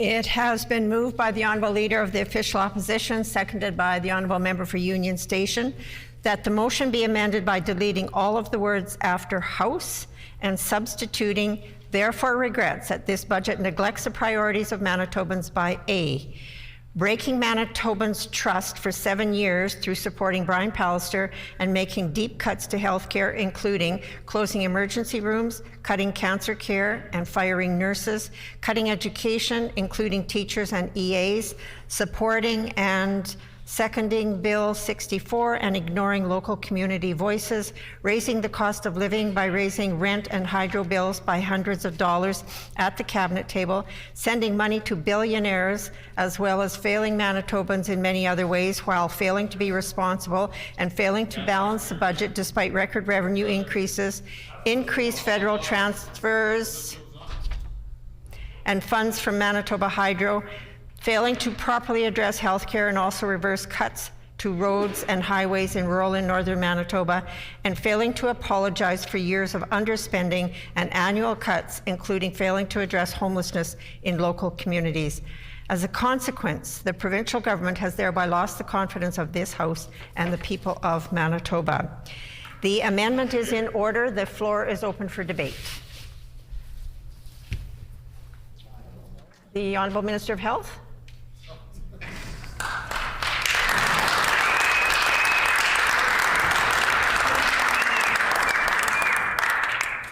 Thank you, Madam Speaker. It's an honour to rise in the chamber today to put a few words on the record that speak to Budget 2023 and to highlight some of the excellent work our government has put forward within it. But before I begin, Madam Speaker, I do want to wish you a happy International Women's Day, as well as all the women on both sides of the chamber, Madam Speaker. In particular, I want to pause to recognize someone who is here in the gallery today with us. Her name is Luda, and she has fled the war in Ukraine, Madam Speaker, and has left her entire family behind in Ukraine and has made Manitoba her home. And so I invited her to join me here today in the gallery on International Women's Day because she is an example of someone who has persevered against a horrible situation, Madam Speaker, and has been able to come to Manitoba and resume her profession that she was involved with in Ukraine. And again, we wish Luda and her entire family all the best. I hope very much that you will be united with your family very soon. Happy International Women's Day.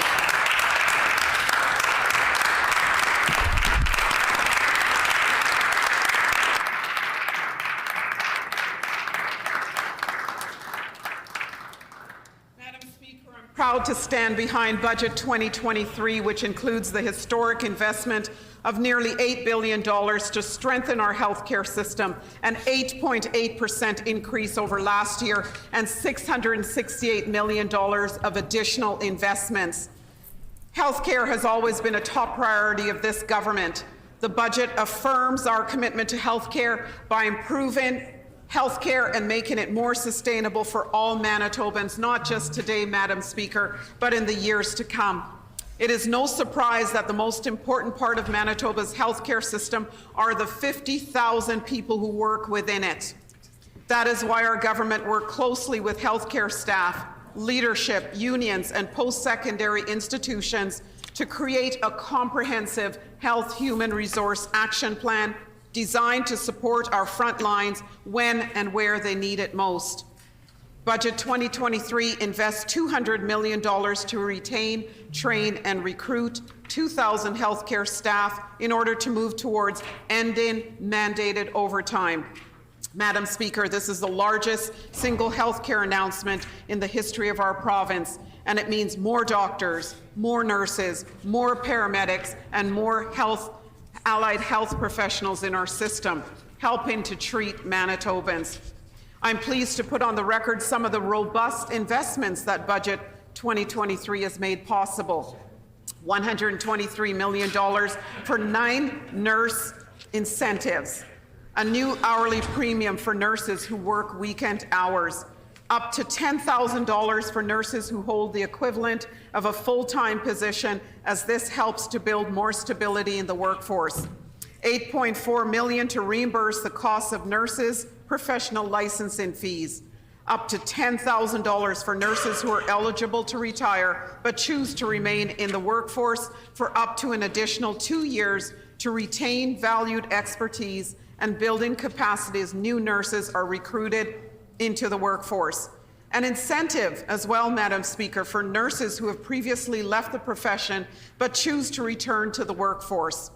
a new refer nurse program for current nurses who refer a prospective nurse to a Manitoba employer, a provincial float pool to support nurse staffing needs across the province, a travel nurse incentive which will provide an additional hourly premium for nurses who travel to work in remote locations, and a wellness incentive which adds additional funds to the health spending account of full and part-time nurses to help to cover the cost of eligible expenses. And then for families and pediatric physicians, we have extended billings for patient hours for their clinics. We have invested $450,000 excuse me, for physician mental health supports through the peer support program, and $5 million to implement the new emergency care services vectors to virtually support patient transfers. We invested $8 million to recruit additional paramedics and have increased new physician training seats by 80, 40 undergraduate physician seats, 10 international medical graduate seats, 30 two-year post-grad medical seats for internationally educated medical students. Madam Speaker, Budget 2023 also sees large investments in recruiting new healthcare professionals to Manitoba. Shared Health and all 5 regional health authorities a few weeks ago completed a very successful nurse recruitment mission to the Philippines. The delegation had one message: Manitoba is a destination of choice for trained healthcare providers from around the world. The response was overwhelmingly positive. 350 letters of intent to already trained healthcare professionals, including 190 registered nurses, 50 licensed practical nurse equivalents, and 110 healthcare aides. This significantly exceeded our goal and expectations, and I look forward to welcoming those healthcare professionals into our healthcare system.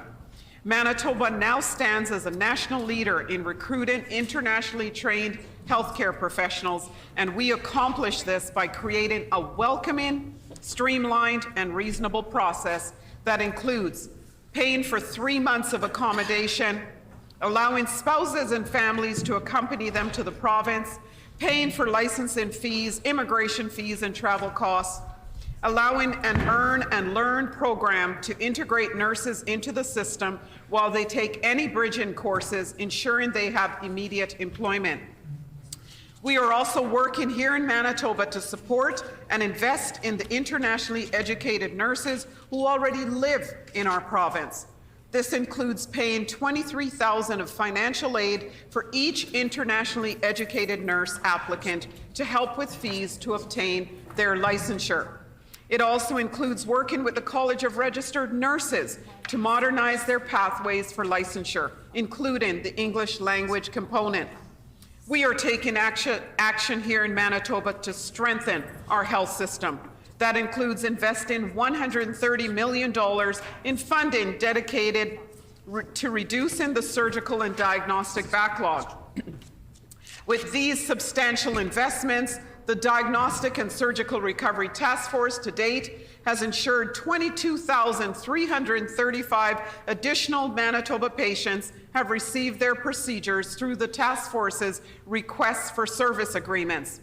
In the last year, we have completed 89,378 MRIs, 264,849 CT scans, 1,026 cardiac surgeries, 2,182 orthopedic hip surgeries, 2,878 orthopedic knee replacements. The pandemic backlog for cataract surgery has now been fully eliminated. 15,251 completed procedures. We have halved the pandemic backlog for ultrasounds from almost 4,500 procedures to under 2,000. The Maples Gynecology Program has provided dozens of successful procedures to Manitoba women.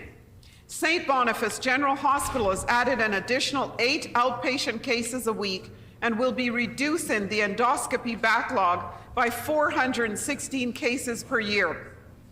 FIT tests continue to reduce the endoscopy waiting list.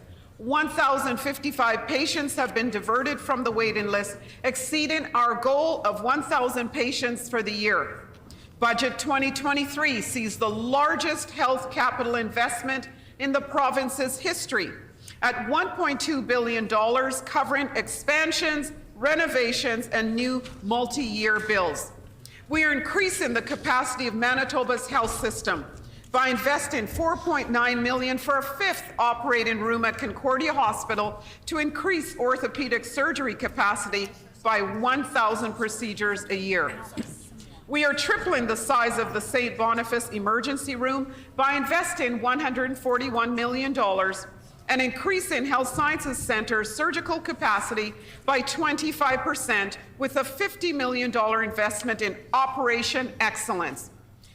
This is the largest among these investments, Madam Speaker, is $812 million for the Clinical Preventative Services Plan to build, expand, and fix our healthcare facilities in all regions of our province. This will see 38 projects across the province funded, including $283 million for a 90-bed new hospital in Portage la Prairie, $127 million for a 60-bed new hospital in Neepawa, $7 million to enhance and add 30 additional beds at the Brandon Regional Health Centre, $32 million to enhance and add 23 additional beds at Steinbach's Bethesda Hospital, $64.4 million to enhance and add 24 beds at Boundary Trails, $31.6 million to enhance and add 30 additional beds at the Selkirk Regional Health Centre, $5 million for a new ER in Dauphin, $10.8 million, Madam Speaker, to enhance and add 12 additional beds at the Lakeshore General Hospital in Ashern. Another substantial portion of Budget 2023 is the $115.6 million, the largest ever increase in the provincial drug budget, so that we can continue to keep up with the rising cost of pharmaceutical treatments. I'm happy to announce that as part of this investment, and for the first time in the province's history, our government will be providing coverage for all eligible Manitobans, regardless of age, with diabetes insulin pumps and glucose monitors. This, Madam Speaker, now makes Manitoba the national leader in providing diabetes coverage. I could go on for hours, Madam Speaker, on all of the initiatives that our government is working towards, but I just wanted to share some of the health highlights in Budget 2023 with the Chamber today. Our government is committed to strengthening healthcare infrastructure, investing in healthcare professionals, and building our health human resource capacity here in Manitoba. Thank you, Madam Speaker.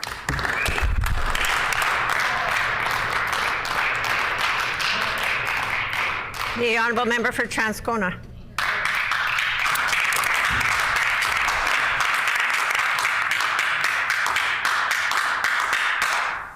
Thank you, Madam Speaker.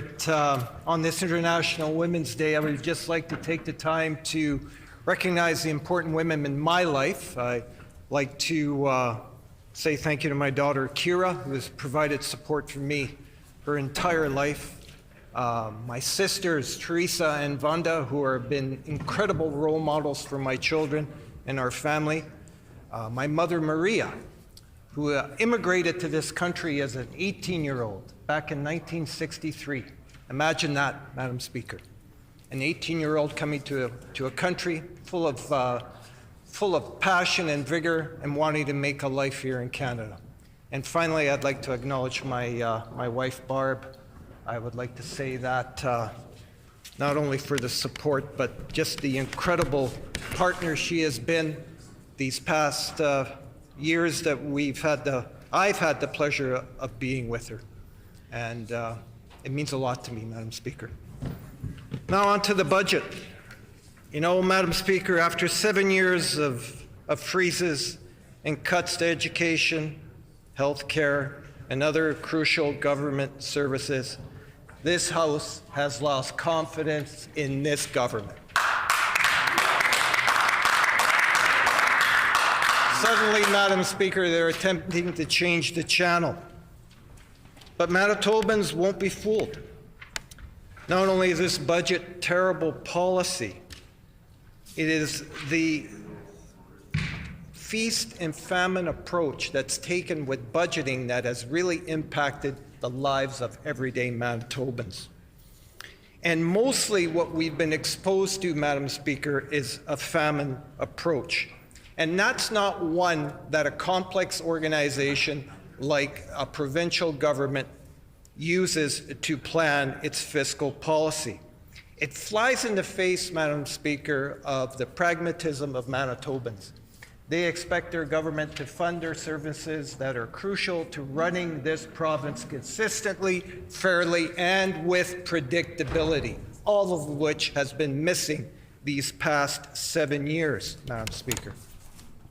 7 years of austerity has done considerable damage to our healthcare system, public education, and to our other cherished public services.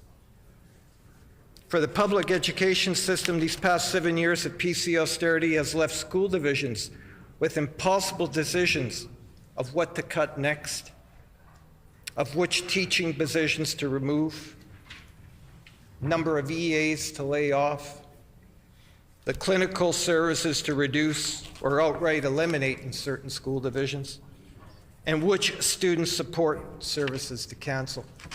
Student support services, Madam Speaker, that are absolutely crucial in the post-pandemic period. One where mental health supports have to be provided on a consistent and predictable basis, and we haven't seen that at all. As a matter of fact, it's not even mentioned in the budget document.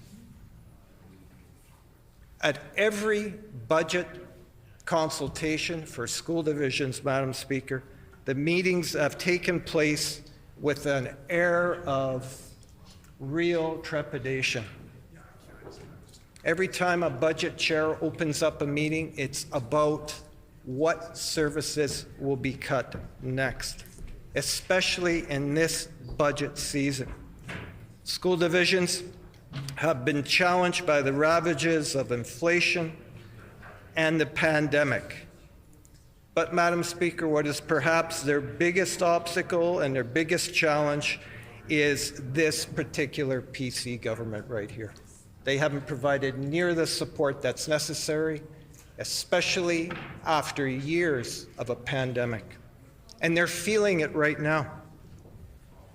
This PC government and this cabinet has made decisions that are detrimental to students, families, and school divisions throughout the province. And what is most troubling, Madam Speaker, is that during the finance minister's speech, there is nary a mention of child poverty, nary a mention of a strategy that will begin the very important work of lifting children out of poverty in this province, the absolute scourge of our province here in Manitoba. 20% of our young people living in poverty, and nary a mention of that in the budget speech yesterday. A missed opportunity, but one that needed to be risen to as a challenge. We never saw that. How troubling is that? And we know the impacts of poverty on children, on their families, on learning, on schools, and all the other services. This is something that needed to be risen to, and it was not, Madam Speaker, and that is troubling. Instead, they double down on a terrible policy of providing checks to billionaires and billion-dollar corporations. Much of that money which will leave the province, hard-earned Manitoba tax dollars, that Manitobans pay into for their cherished public services, leaving the province, gone and forgotten, paid as dividends to shareholders, many of which don't even live in this province, Madam Speaker. An absolutely terrible policy, and one that they've doubled down on, and really shows where their priorities are, because they certainly aren't with the people of Manitoba. And we saw that in that document yesterday. That is truly shameful, and again, a missed opportunity. The other glaring omission, Madam Speaker, was a planner strategy to provide nutrition programs for every Manitoba school. Another missed opportunity, one that really required a government to rise to the challenge, and we didn't see that. Instead, like I said earlier, doubling down on policies that reward their friends, that reward billion-dollar corporations, that reward billionaires, instead of their very own citizens here in Manitoba and are most vulnerable in Manitoba. Again, a missed opportunity.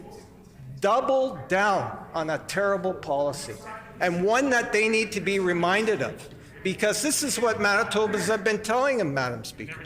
They have been telling them that they need to invest in public education system. They need to invest in our cherished public services that will make a difference to everyday Manitobans, not to the well-off and the people that leave the province for 3 months at a time. This is the problem with their policies. I just want to continue on nutrition programming, and something that's very important here in Manitoba. According to the Child Nutrition Council, that out of 700 schools, 325 of them have some form of nutrition programming, Madam Speaker. April 15th is the deadline for applications, and what they're seeing is that there are 29 schools that are currently on the wait list, and probably as of April 15th, they're going to see 21 more in this application cycle. So this called again for a government to rise to the challenge to completely eliminate that wait list, Madam Speaker. That is something that most people in this province would have seen as great public policy, to feed our kids so that they're ready to learn and to be at school. Many know that these programs act as an attraction and keep kids in school, getting them ready to be contributing members of our society later on when they become adults and have jobs. This is something that was missed. Madam Speaker, kids and families in our schools are presenting with more and more profound needs every day. Nutrition programs are especially challenged because of the inflationary pressures. Again, they needed help, they didn't get it. What they needed to hear yesterday is that their provincial government was going to eliminate the wait list and provide support for all the applicants to the Child Nutrition Council programming. Instead, nothing from this government regarding a crucial support for kids and families. With the funding for education announcement last month, Madam Speaker, a number of divisions have revealed that the funding allocated to them does not match increasing enrollment, let alone the soaring costs of inflation or future salary increases. Madam Speaker, the crisis of years of persistent underfunding has wreaked havoc on our cherished public education system. School boards are left with difficult and impossible decisions: cut programming or cut teachers or other human resources. These are crucial human resources that are there to support our learners and families, many who are marginalized and vulnerable. This government continues to miss an opportunity to fully fund, like I said earlier, nutrition programs, to fund increased mental health supports, provide greater supports for children in care, and all of these things, by the way, Madam Speaker, that were recommended in the own Department of Education's policy that was released a couple weeks ago on childhood poverty. All recommended and not acted upon in any tangible fashion in yesterday's speech or budget. Again, a missed opportunity, Madam Speaker. I'd like to move on to the impact of years of austerity on my own constituency. Madam Speaker, we've seen lab services that have been greatly reduced. These are lab services such as blood collection and X-ray in Transcona. Back in 2019, there were 3 labs in Transcona that provided services of blood collection and X-ray. Right now in Transcona, in the constituency of Transcona, Madam Speaker, 0 labs are remaining.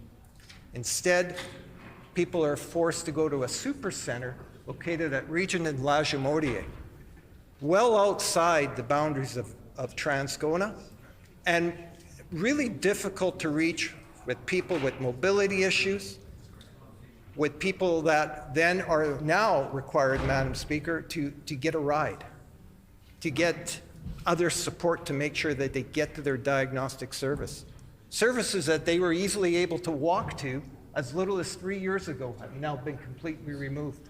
And that takes away the dignity of a person who was able to get there by themselves and now having to rely on other people to get them there.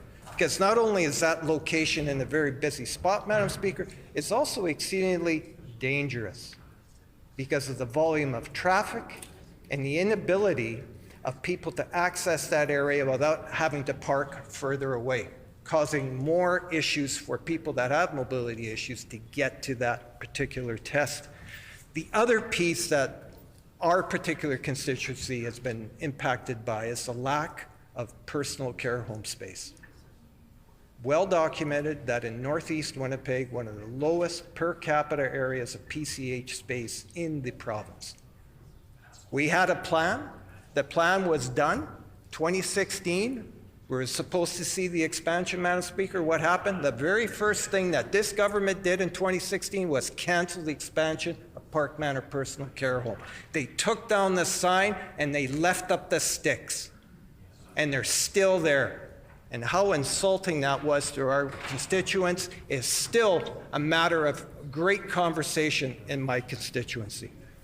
The other piece, of course, is the community IV program, which is yet to be restored, and we all know the impacts that that had, right? Because what ends up happening is that when workers are short supplied, they then have to drive further, causing further delays to people, Madam Speaker, that require that service.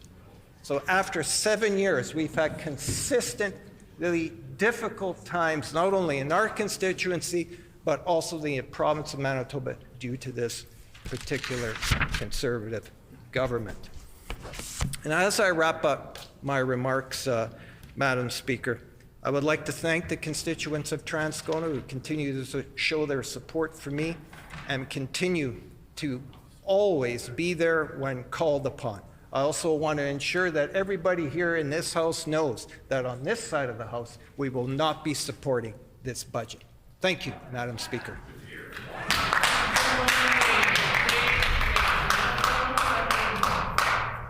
The Honourable Minister of Education and Early Childhood Learning. There we go.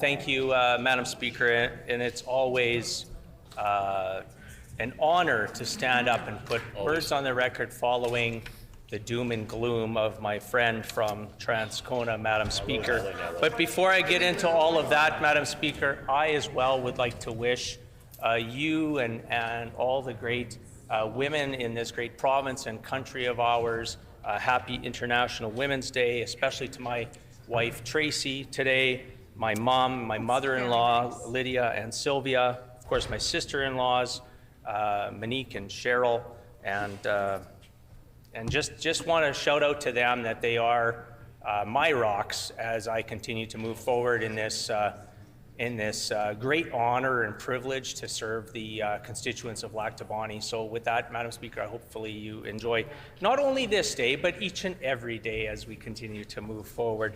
Madam Speaker, Budget 2023, historic help for Manitobans. We look outside. People of Manitoba woke up this morning, Madam Speaker, to bright blue skies, thrilled with yesterday's budget, Madam Speaker. Safer streets, healing health care, stronger communities, and of course, opportunities ahead. As we heard from the doom and gloom from my friend, the member for Transcona, unfortunately, he didn't take a whole lot of time talking about education and early childhood learning, which I would like to congratulate him on the move into the critical role of the early childhood learning section as well. But as you noticed in his speech, he failed to mention all the good things that are going on in education and in early childhood learning. So I'm going to take the few minutes that I have this afternoon to highlight a lot of those key points, not only that are in the budget, Madam Speaker, but are going to continue moving forward because of the hard work of not only myself and my great department, but my predecessors as well, who've served in this role for early childhood education, plus, of course, education in its entirety. Madam Speaker, $100 million increase in the K-12 system for schools announcement, demonstrating our ongoing commitment getting the best outcomes and supporting the over 200,000 students in our K-12 system, which is a 6.1% increase, Madam Speaker.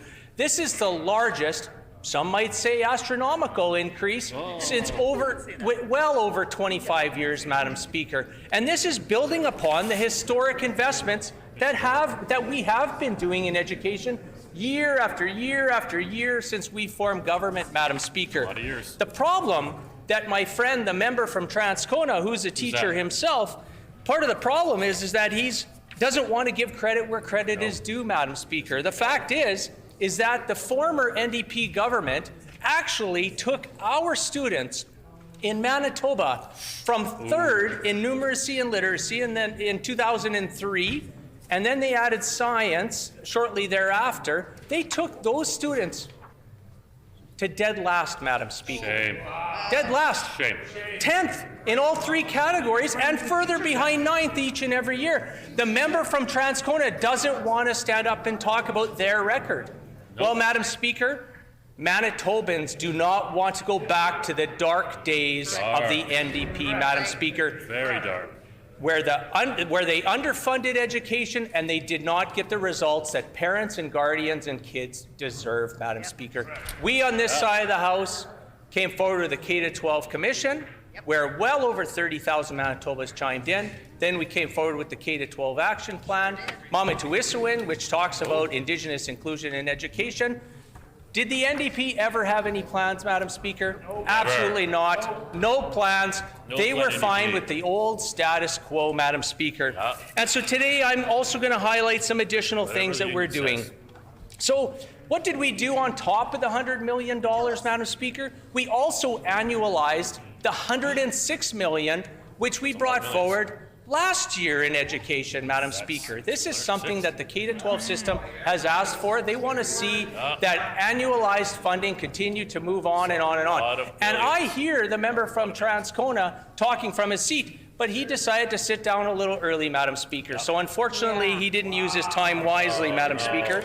So at this time, what we know is that those funding, that funding that we have provided the K-12 system, Madam Speaker, are going to be used in operating their school divisions, but also increasing their special needs budgets as well. Matter of fact, in the last 3 years, Madam Speaker, we have increased special needs funding to the tune of $17 million above the operating grants, Madam Speaker. So I don't know how the member from Transcona will once again stand in his place and vote against investments in our kids' future, Madam Speaker. It is absolutely, it's frustrating and it's disheartening, but I know deep down the member from Transcona has a heart of gold, and he will see those blue skies outside in Manitoba, Madam Speaker, and he might even try to turn around his team's mentality over there on the NDP side, Madam Speaker. But I've got a story about his teammates over there in a little bit of time, Madam Speaker. Looking forward to it. So, also in this budget, $260 million in capital funding for school divisions, which will help achieve our promises of building 20 new schools across the province by 2027.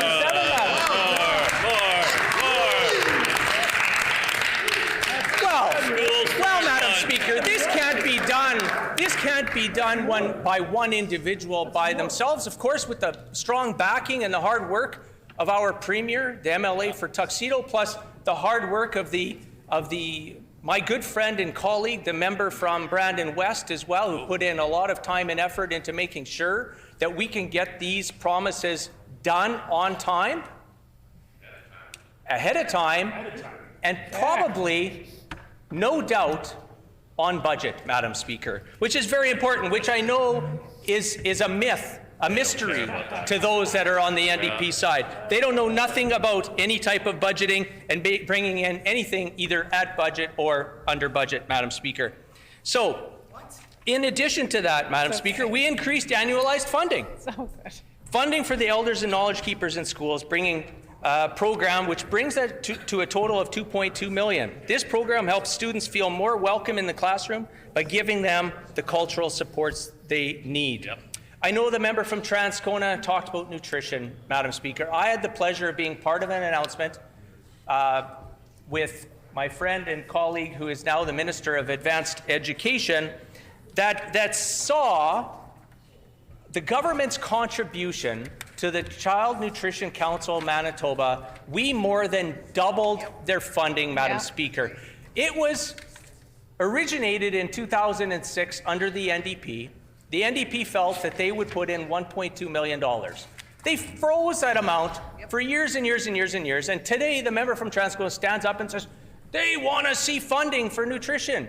Well, we're getting it done, Madam Speaker. We more than doubled the funding to Children's Nutrition Council of Manitoba to a tune of $2.5 million total dollars, Madam Speaker. Wow.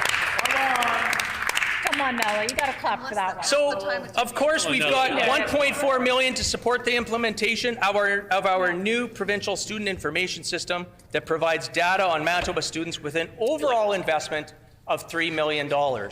Madam Speaker, as announced in the throne speech, we will be creating an independent oversight body to handle teacher misconduct.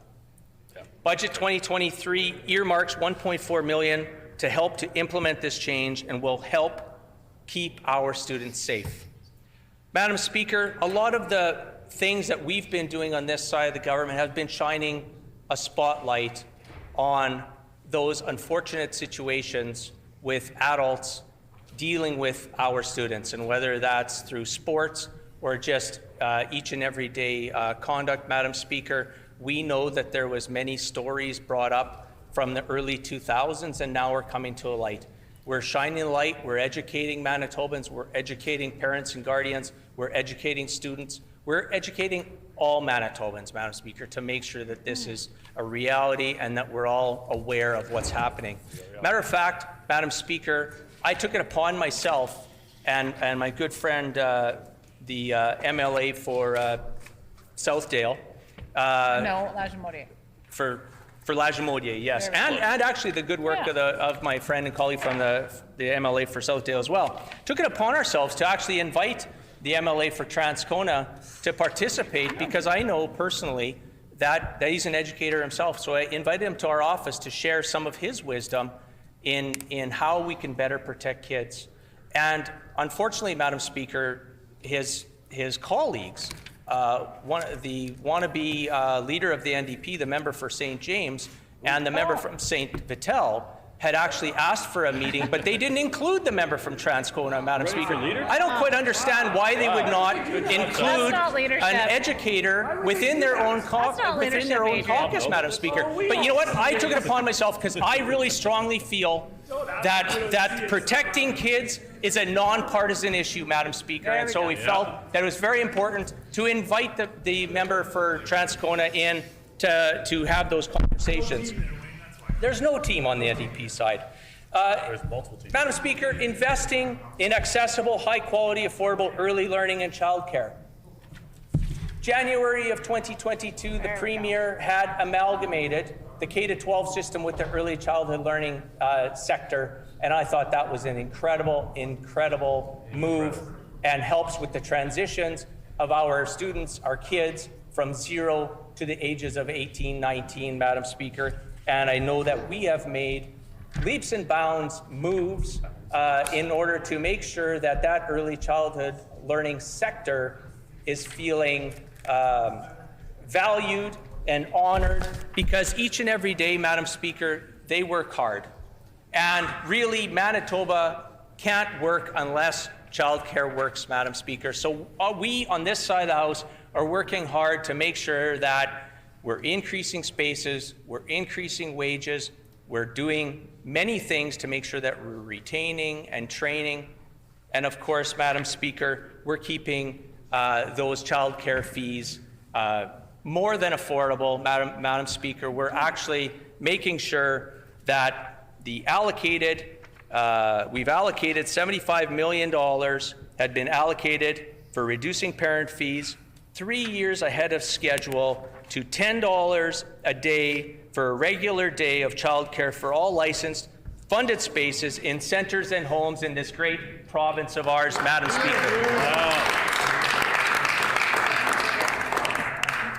In 2023, we included $250 million where we were advancing accessible, high quality and affordable early learning and childcare, Madam Speaker.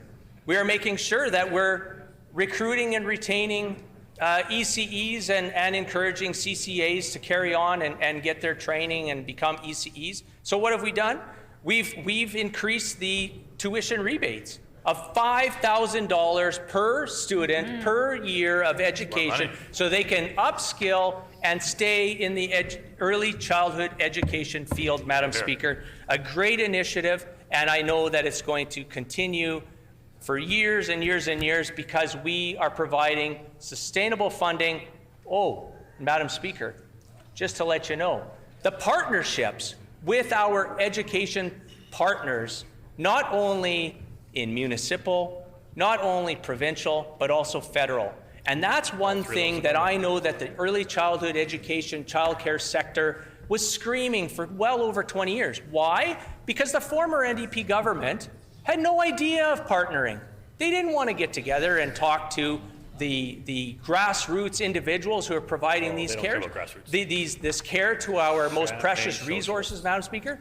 We've taken it upon ourselves to make sure that the doors are open, we're listening, we're learning, we're making things better, not only for the child care providers, Madam Speaker, the sectors, but also making sure that those parents and guardians are seeing more and more affordable, high-quality care right here in this great province of ours, Madam Speaker.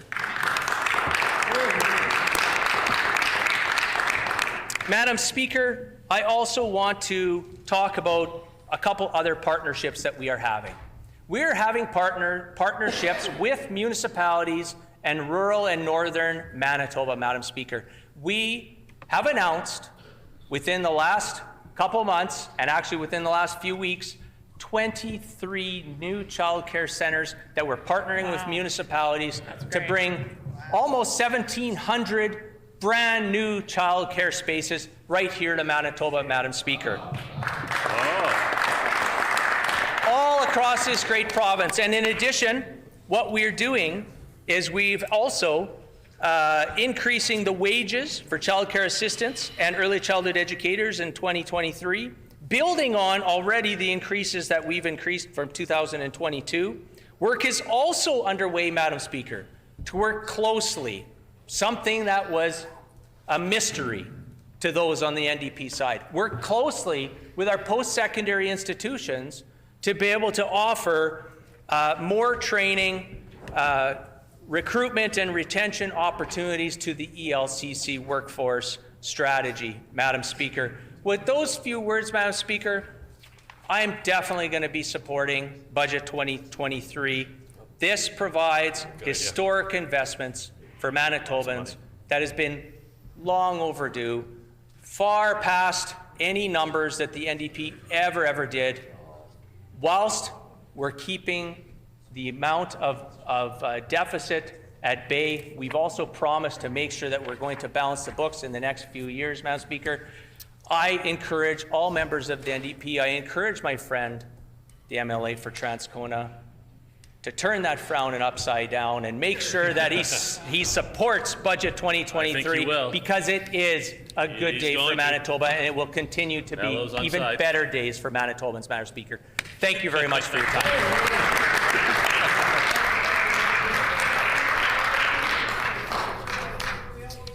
The honourable member for St. Boniface. Thank you very much, Madam Speaker. It's a pleasure to put some words on the record.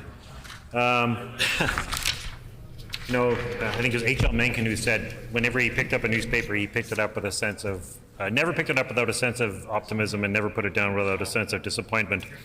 And that's a bit like how I feel with this particular budget. I don't know if it's growing inflation, but there's certainly lots of overstatement and plenty of chutzpah in this budget. And I just want to say, and I want to start because even in the introductory letter from the finance minister's speech, he talks about truth and reconciliation. And right now there's a $1 billion case against this government because the courts found that from 2006 to 2019, the NDP and the PCs alike took $338 million, and in the budget, order. And while the PCs, they actually had an opportunity to have a moral victory. They could have given the money back, but they didn't. They didn't give the money back. They didn't give back that $338 million. Instead, in the budget, they canceled every single court case. They said this. It's Order. This is not a matter of opinion. This is what was in the budget at the time, and this is the court case that they lost. And the fact is that CFS, they're still, if you look at the link says they are taking care of over 10,000 families. Over 80% are Indigenous. We still have thousands and thousands of children in care who've been horribly treated and abused by this government and the government before it. If you look at the people who are homeless on the streets of this city, over half were in the custody of CFS at one point or another. We're still having babies being taken away at birth. It hasn't stopped. And this is the first 5 recommendations of 94 recommendations of the Truth and Reconciliation Commission are dedicated to dealing with children in care because CFS is the new residential schools. Except there are far more children in CFS in Manitoba than there ever were in a single year in residential schools. There were more children in the custody of CFS in Manitoba at one point, at its peak, than there were First Nations children in residential schools all across Canada at their peak. That's the kind of damage we're talking about. And the other thing is this government talks about how homelessness, addiction, and mental illness lead to petty crime. That's an absolutely outrageous, and I heard the same thing being echoed by the NDP. Mental illness. People who are mentally ill are much more likely to be victims of crime than perpetrators of crime. Being an addict, having an addiction, a substance use problem is not a crime. And being homeless is not a crime. To link these three together is absolutely shameful. That's not the root cause. The root cause of crime is desperation. But there are also lots of people who are organized criminals, violent gangs. It's not because they're homeless or they're addicted or they have mental illness. They prey on those people, and they prey on people in CFS. They prey on Indigenous people in CFS. They're driven into sex trafficking. It's terrible. And those are the sort of things that if we're really talking about reconciliation, we need to be talking about, but we're not. And the claim even on bail reform and cracking down on violent crime because of bail reform, there's a professor from the University of Manitoba who said the Winnipeg police are misinterpreting the law. They don't have to be releasing people. So one of the things that this government does over and over is blame everybody else for their problems. It's the pandemic's fault, the federal government's fault. Well, who's been running this government for 7 years? Who were making the choices? It wasn't the pandemic that broke our healthcare system. It was being run by this government. And I talked about the over-exaggerations. One of the things is when they talk about what the average family will earn, will save. There is no average family. The reality is that there are people make different amounts of money.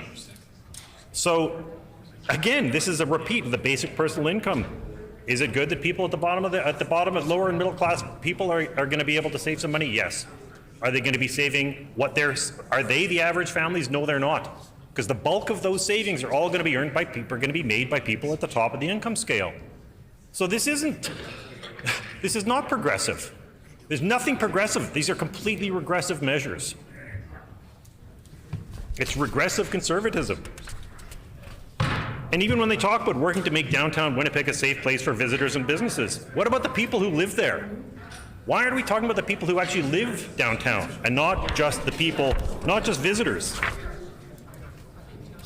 And then when you see claims like, last year we implemented the first increase to employment and income assistance basic needs rate in nearly 20 years. Well, this is also a government that reduced it. They pulled it back. The meal allowance for rural and northern MLAs is more than what people get, than what people on welfare get for an entire month for all of their costs. And the same thing and again, when they talk about preventing tragedies and drug addiction by focusing on recovery, where's the focus on prevention? What are we doing to actually prevent people from dying? There isn't any. And when it comes to health care, there's no denying we're in a crisis. I sat with Eric DeShepper while he explained what happened to his wife, how he was completely ignored by the WHO and home care until he ended up having to go to the media, and then he was contacted. And I hear these tragic stories all the time. People who are struggling on EIA, people who are homeless, people who can't get help from this government. And if you just look on page 45, you look at the backlog for surgical and wait times. This is a government that didn't even consult with the people who actually provide diagnostic services, which let doctors and nurses do their jobs. Pediatrics, neurology, gynecology, general surgery, bone density tests, thoracic vascular surgery, ear, nose, and throat. None of those have substantially improved. But the whole thing has been a shell game anyway, because the reality is when you talk about the wait times, the government chose to just say, well, we're going to start in March 2020 before the pandemic, when those wait times had already been getting worse for 3 years straight. In January 2020, we told this government, based on what the Manitoba Nurses Union had told us, that there was no surge capacity left in the system. There was no room for anything. And 2.5 months later, a global pandemic hit. Because this government deleted positions. They went out of their way to drive people out of the system to save money at a time and they created these shortages. So part of this is, I mean, we live in a government, we live in a country where, responsible government is supposed to be a thing, and democracy is supposed to depend on accountability. But there is no accountability here. It's all someone else's fault. They want to take credit for everything and blame for nothing. Well, you can't take one and not the other. It's deeply frustrating. It's deeply frustrating. Because honestly, this is more of the same. This is just like, I mean, people talk about this being like the 1990s or being like 1999. That's when Gary Filmon all of a sudden said, well, look, we're going to spend $1 billion after years and years of brutal cuts. And hoping, that it's like Men in Black, you'll just flash something and everybody's going to forget the last few years. Well, I can't forget. The people who've lost loved ones can't forget. The people who are still struggling can't forget. And the reality is, in record times of inflation, these increases in many cases aren't enough. We're still not where we need to be. There are still school divisions who are going to face cuts, who are having to dip into their savings because this government is not doing what it takes. Because it's like saying, I'm not going to feed you for a week, and then giving somebody a bowl of cereal and saying, look, this is the most food I've given you in a week, and boasting about it. It's really shameful. And I'll say, look, are there a few things in it that are worthwhile? There are a few things that have been my caucus colleagues have championed. One is we fought and argued very hard for type 1 diabetes and type 2 diabetes supports. Will that actually materialize? We don't know, because there are people who will still, even if these are made accessible, may only be able to access them if they pay deductibles that cost thousands and thousands of dollars. It may not be possible unless the people actually have the private health insurance. And again, in the budget, they're still talking about upcoming agreements to send people out of Manitoba to the University of California at San Francisco and the Mayo Clinic. We're still talking, this is a government, again, British Columbia, after May 2020, when they knew COVID had swept through, it had caused backlogs. Immediately they started planning for their backlogs to start dealing with surgical and diagnostic backlogs. It took until Doctors Manitoba said, look, there are 150,000 diagnostic appointments and surgeries that are delayed, that are on the wait list, to actually step up and plead with the government, say, look, this is a crisis. And it still took months after that for them to announce a task force. And that task force didn't even talk to, again, the people who actually deliver diagnostic services. So we have people who can't get MRIs, we have people who can't get tests, and there's been no movement whatsoever on clearing the backlog for pediatrics. What are we going to do? What does that mean for the children? What does that mean for the children and their families who are having to wait because nothing has gotten better under this government? Because they've fixed the easy stuff. And they're still not fixing the hard stuff. And it's the hard stuff that really needs to change. So with that, I will move, seconded by the member for River Heights, that the amendment be amended by adding after Clause A the following clauses. B, failing to recognize that a budget full of big promises will not make up for 7 years of cuts and freezes to all areas of government, and failing to stand up for people in need. And C, failing to recognize the importance that increased federal transfers have had to strengthen Manitoba's fiscal outlook. And D, failing to mention Indigenous reconciliation in the budget, even just once, which depicts an utter lack of inclusivity in a budget documented touted as historic help for Manitobans. And E, failing to ensure that provincial revenues as a result of increased rebates from the education property tax are fully replaced with additional yearly increments which are sufficient to ensure Manitoba's education system continues to be well funded. And F, failing to recognize that the provincial government's commitment to nursing seats increases is only a drop in the bucket for the needs of Manitoba's healthcare system, and further makes no commitment or mention of a retention strategy of these professionals. And G, failing to increase funding for physician recruitment and retention initiatives despite a dire need of family and specialist physicians province-wide, especially in rural and northern Manitoba. And H, failing to make meaningful progress on the retention and recruitment of allied healthcare professionals who are critical to the provision of healthcare, but not even making mention of contract and renegotiations with allied health professionals which have not been renewed for 5 years. And I, failing to sufficiently reverse course from the disastrous NDP health policy of hallway medicine to avoid preventative deaths in Manitoba emergency rooms. And J, failing to increase the number of long-term care beds in Manitoba. And K, failing to sufficiently support home care and palliative care services to keep people at home, which has contributed to the disastrous bottleneck of patients in hospital hallways. And L, failing to recognize that IQ should not be the sole determinant of eligibility for CLDS funding, and that many individuals with a normal or higher IQ who have a learning disability or an executive function defect are in need of support as well. And M, failing to recognize the urgency of addressing climate change and in assisting Manitoba industries to adapt to the changes of moving away from fossil fuels and towards increased electricity use.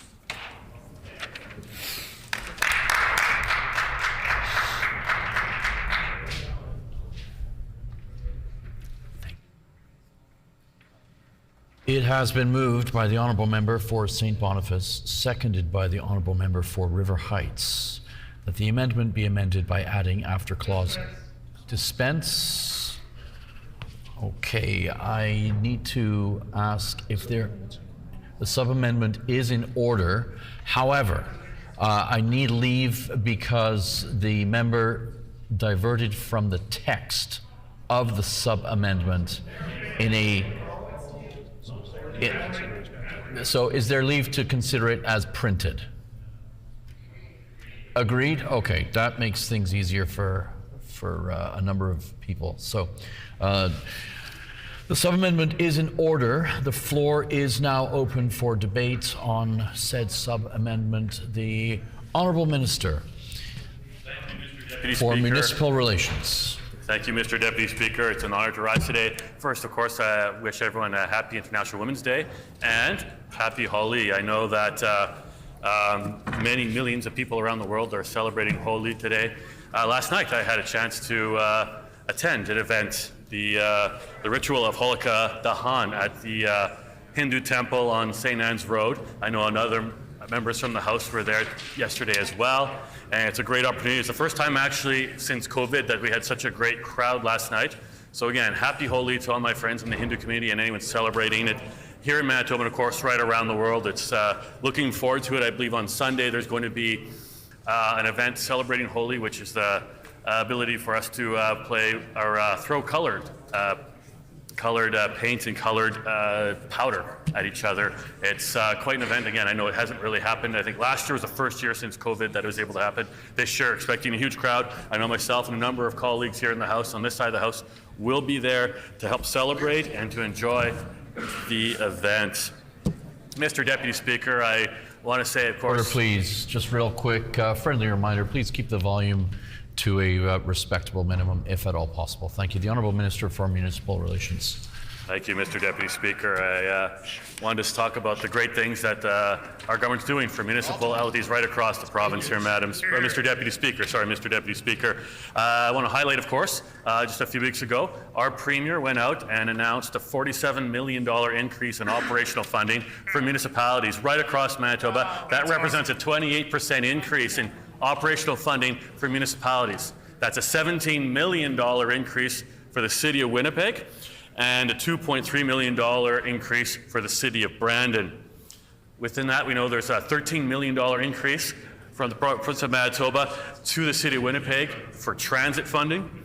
And of course, our recent budget, just yesterday, Mr. Deputy Speaker, we all heard the great news that came from our Minister of Finance, but $23.4 million is going to be given extra to the municipalities right across the province for capital. Increase in capital funding right across the province, Mr. Deputy Speaker. Unconditional basket funding, Mr. Deputy Speaker.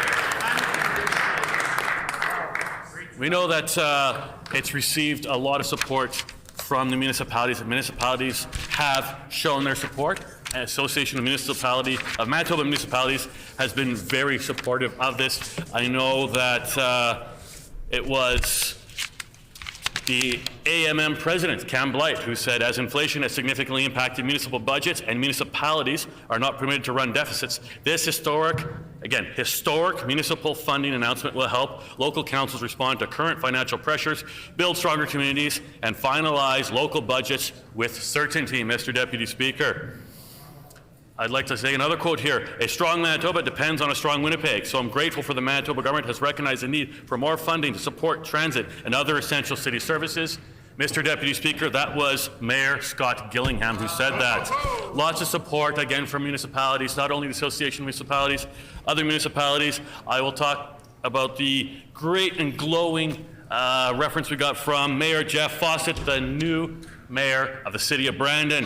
The City of Brandon is thrilled with today's announcement. He said, thrilled, Mr. Deputy Speaker, from the Manitoba government. We commend the Manitoba government for taking this important step to support municipalities. And that was before the budget, Mr. Deputy Speaker. So we know that good things have come from our government and good things will continue because the increase in funding, that $47 million increase, Mr. Deputy Speaker, is going to be permanent. $47 million permanent as base funding, unconditional base funding. When the NDP were in power, Mr. Deputy Speaker, when they were government, what did they say? What did they do? They forced amalgamations on municipalities.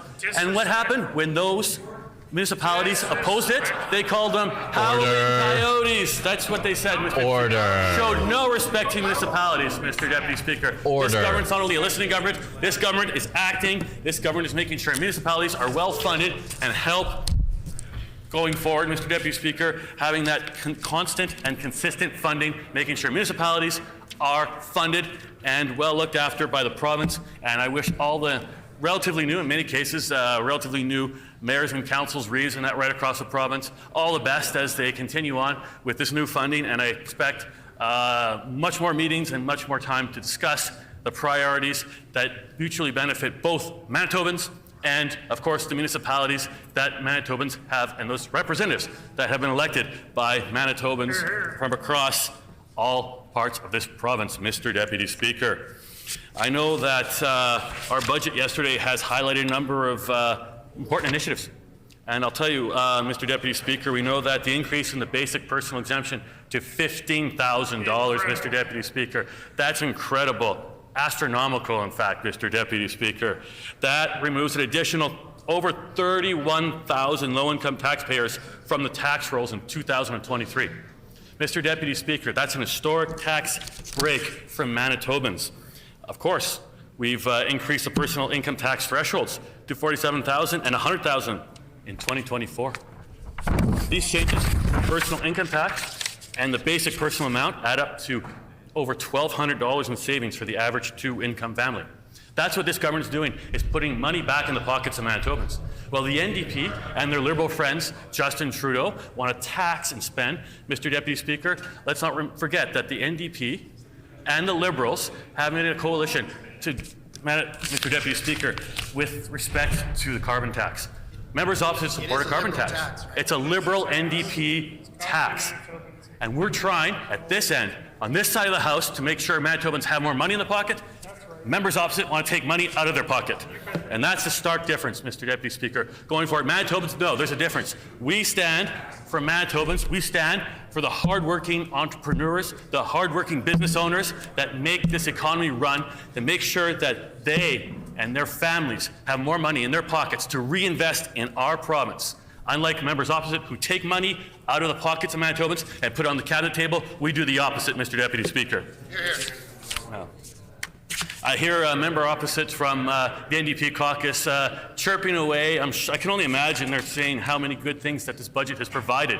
I saw yesterday, during the presentation of this budget, Mr. Deputy Speaker, we could see the frowns on their faces because they know that this government's not only giving Manitobans what they want, we are giving Manitobans what they need in this budget, Mr. Deputy Speaker. We know that we are listening. We are giving money back to Manitobans, and we're reinvesting in our communities from the north to the south to the east and to the west. Mr. Deputy Speaker, I would be remiss if I didn't talk about some of the great things going on in my community of Lagimodiere. I know that right now our government has announced 2 additional schools in Lagimodiere. One for the DSFM and 1 school for L'Oreal School Division.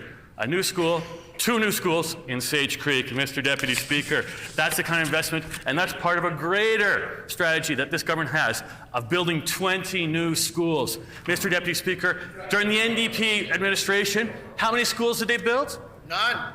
Exactly, none.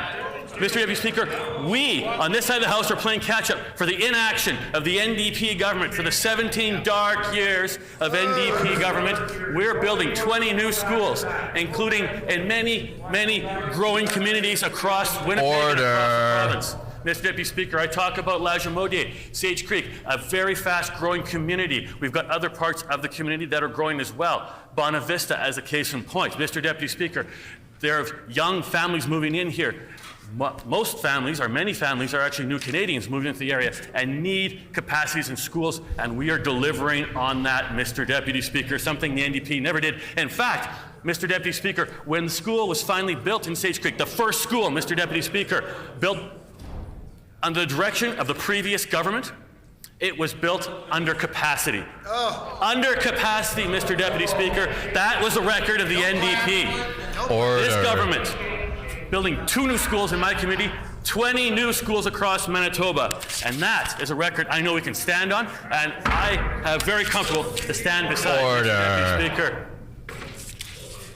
I know I would talk about now as the Minister of Municipal Relations, Building Sustainable Communities Fund. It's a great investment tool for municipalities right across this province, Mr. Deputy Speaker. I know we doubled the amount for it, and Mr. Deputy Speaker, we know that communities need it. Communities have applied. We've seen record investments in our communities because of the Building Sustainable Communities Fund.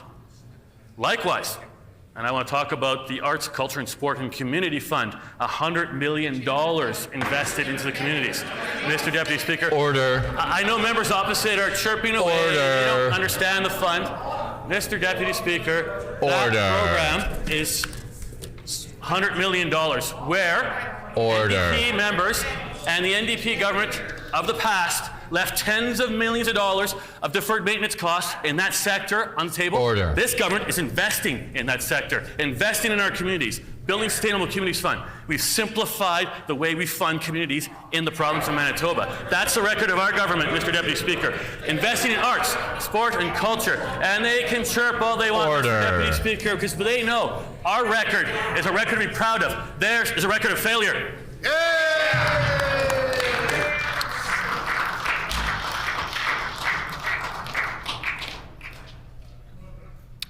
So there have been times in the last There have been times in the last little while where government benches have been rather exuberant, and also times where opposition benches have been too loud. So I'm calling all members, please, to be mindful of decorum, of volume, and to respect whomever it is that is speaking. Everybody gets their turn, and I will do all I can to afford equal respect to each member, regardless of which side on the House.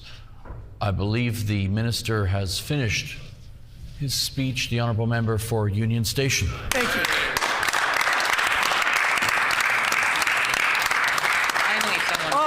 I am thrilled to stand up on the too loud side of the House and advocate on behalf of Manitobans and their health care in response to a PC budget that I know Manitobans see right through.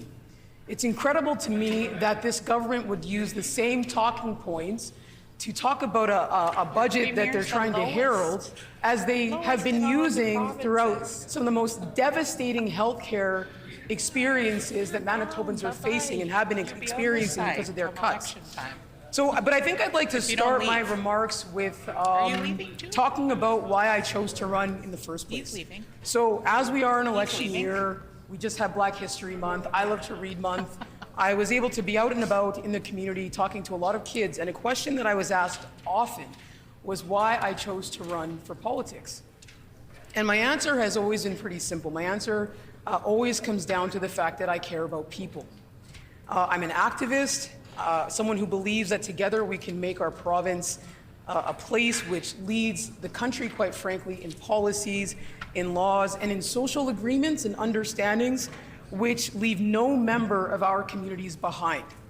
I'm also a nurse. I am still a registered psychiatric nurse who understands that the power of pursuing equity in health, that pursuing health equity is not actually some sort of faraway notion or hopeless endeavor, but it's one that actually changes health outcomes for the better, because that pursuit is rooted in compassion, in justice, and the vision that every child, every family, senior, and community in Manitoba deserves a fair shot at living a full and healthy life.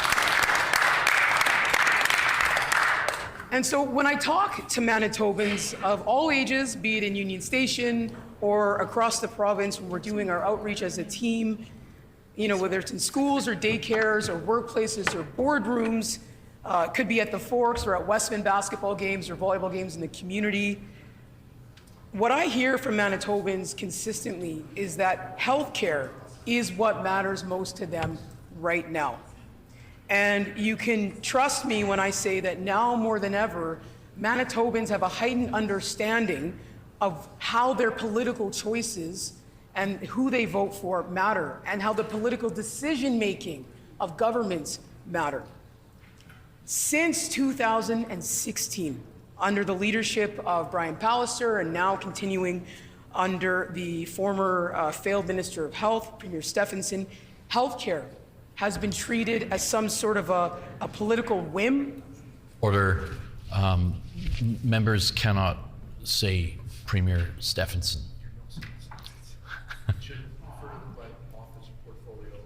Okay, we should all refer to members by portfolio or constituency. So the honourable member for Union Station. Thank you for that.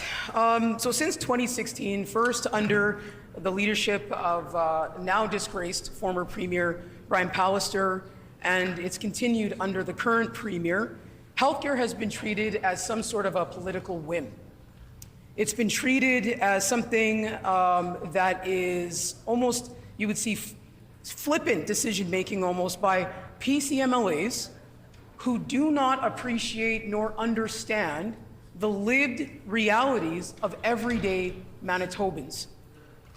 Manitobans have watched as Brian Pallister, with the full support of his failed former Minister of Health, who is now the Premier, and the entire PC caucus, fired hundreds of nurses, forced them into tunnels to compete with their colleagues for jobs. They've watched this government attack doctors who are advocating for Manitobans to get better health care. And They won't even talk about the physician shortage that we're facing in our province right now because this government has neglected to adequately recruit or invest in this area since 2016. We have all watched in our province as this government rushed to close emergency rooms, even though morale in our healthcare system amongst healthcare workers was at a record and all-time low. Even though experts pleaded with this government to choose differently, they still could not close ERs fast enough. They were so eager to execute Brian Pallister's vision, they went ahead and closed emergency rooms despite everybody else telling them that was a bad idea at that time.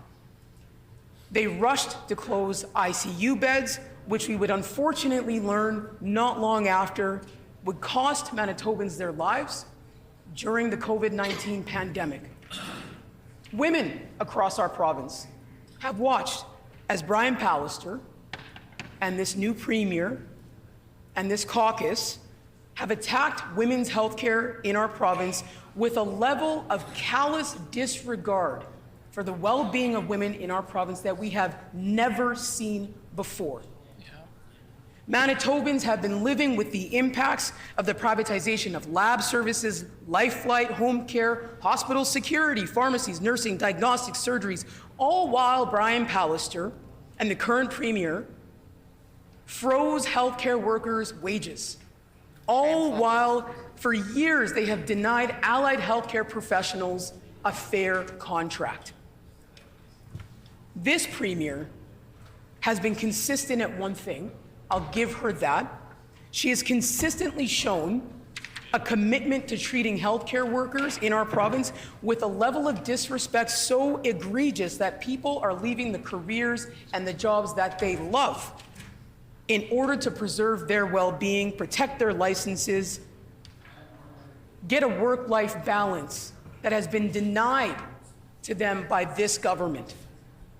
The relationships with healthcare workers in our province has been broken by this government. There is no trust. That trust has been eroded entirely. And this budget, if you've read through the healthcare aspect of the budget, you see pretty clearly this government doesn't want to even acknowledge that because they know they've damaged that relationship. There's no mention of what they're going to do to repair it in this budget. Now, the premier has come out, members of this caucus come out and they're tweeting about how great this budget is, but they know that this budget isn't going to repair any of the damage. Just a few things that I've outlined won't repair any of the damage that they've done.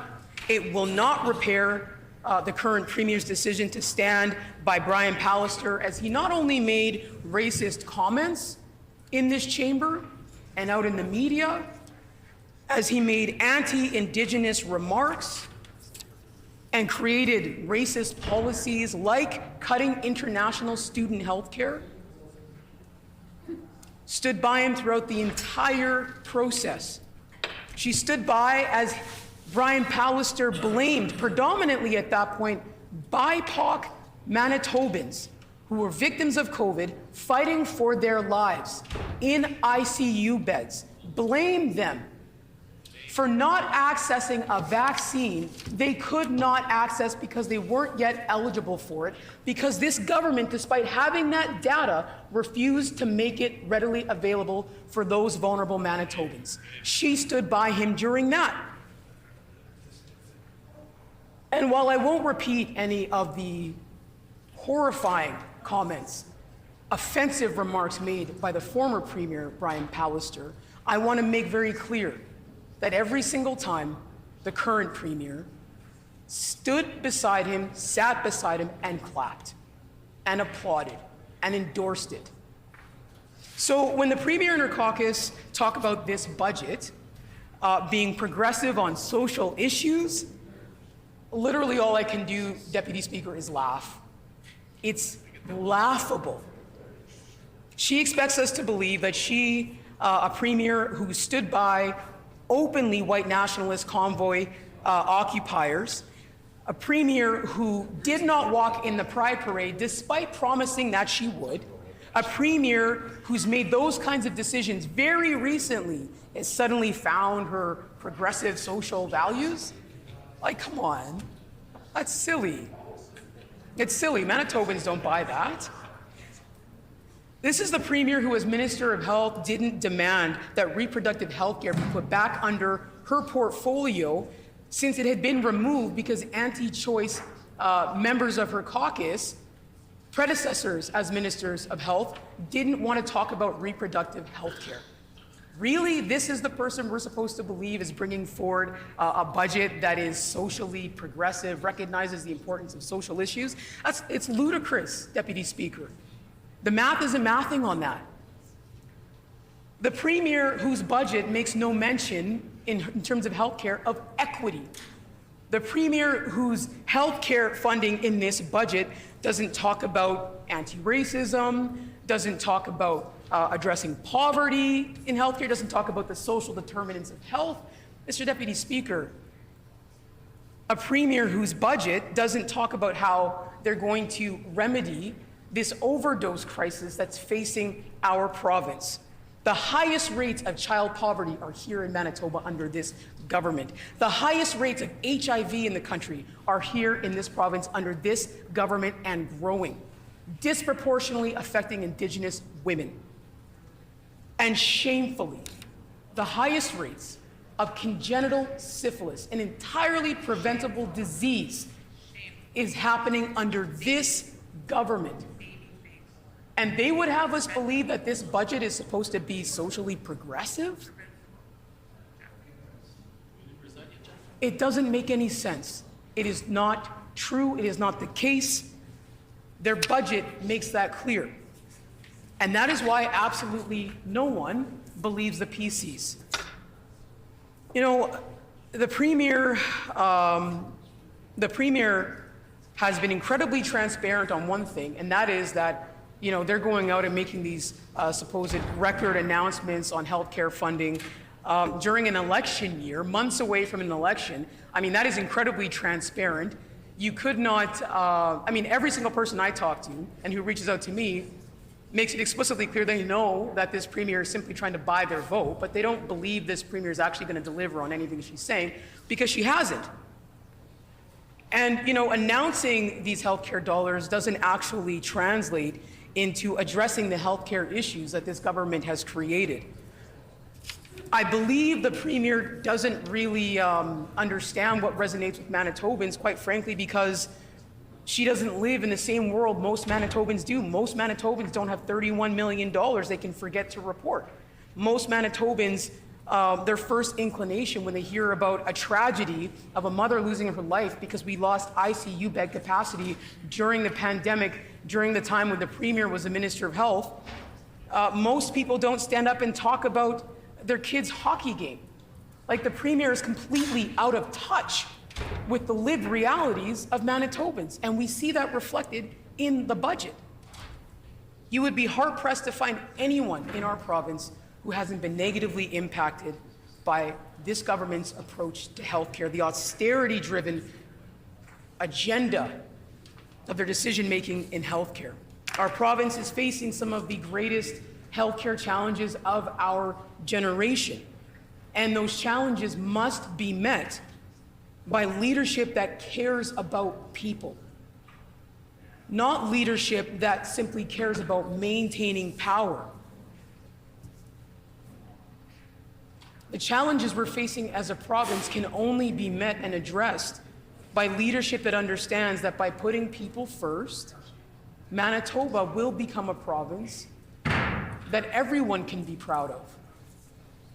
Manitobans need to know that their government is accountable, collaborative, has a vision for our province where families can get to see their doctor in their community, where kids can get one-on-one attention at school, in classroom sizes that are reasonable, where families have access to food that is secure and stable, and where working full-time means that you can pay your bills and that maybe you can take your kids to the movies too.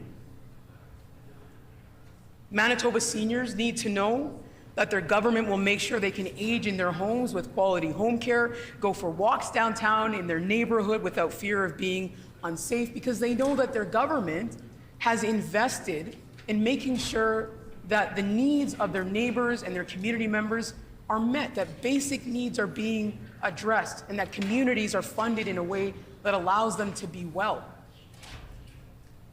So, Deputy Speaker, all of what I'm talking about does speak to values. It speaks to whether or not a government truly understands the needs of the people that it represents. This budget tells us, it shows us very plainly that this government, this premier, does not understand the needs of Manitobans. This government doesn't know how to prioritize the well-being of Manitobans. This is a government that from day one has been solely concerned with itself. And that focus has had devastating consequences in our healthcare system. So I think now, Deputy Speaker, that when people approach me and they reach out and they ask me why I'm running again, I think my answer will be a little bit different. I think that I'll probably say to people that I'm running not just because I care about people, but I'm running again because I'm part of an NDP team, a team that cares about people.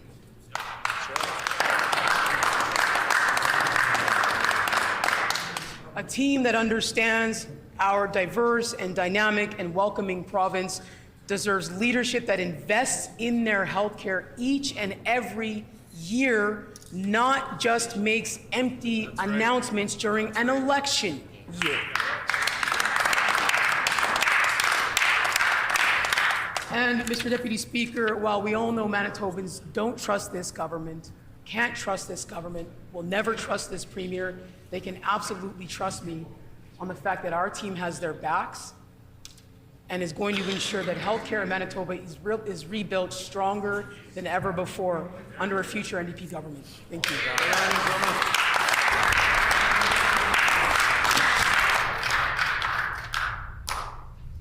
The Honourable Minister of Environment and Climate.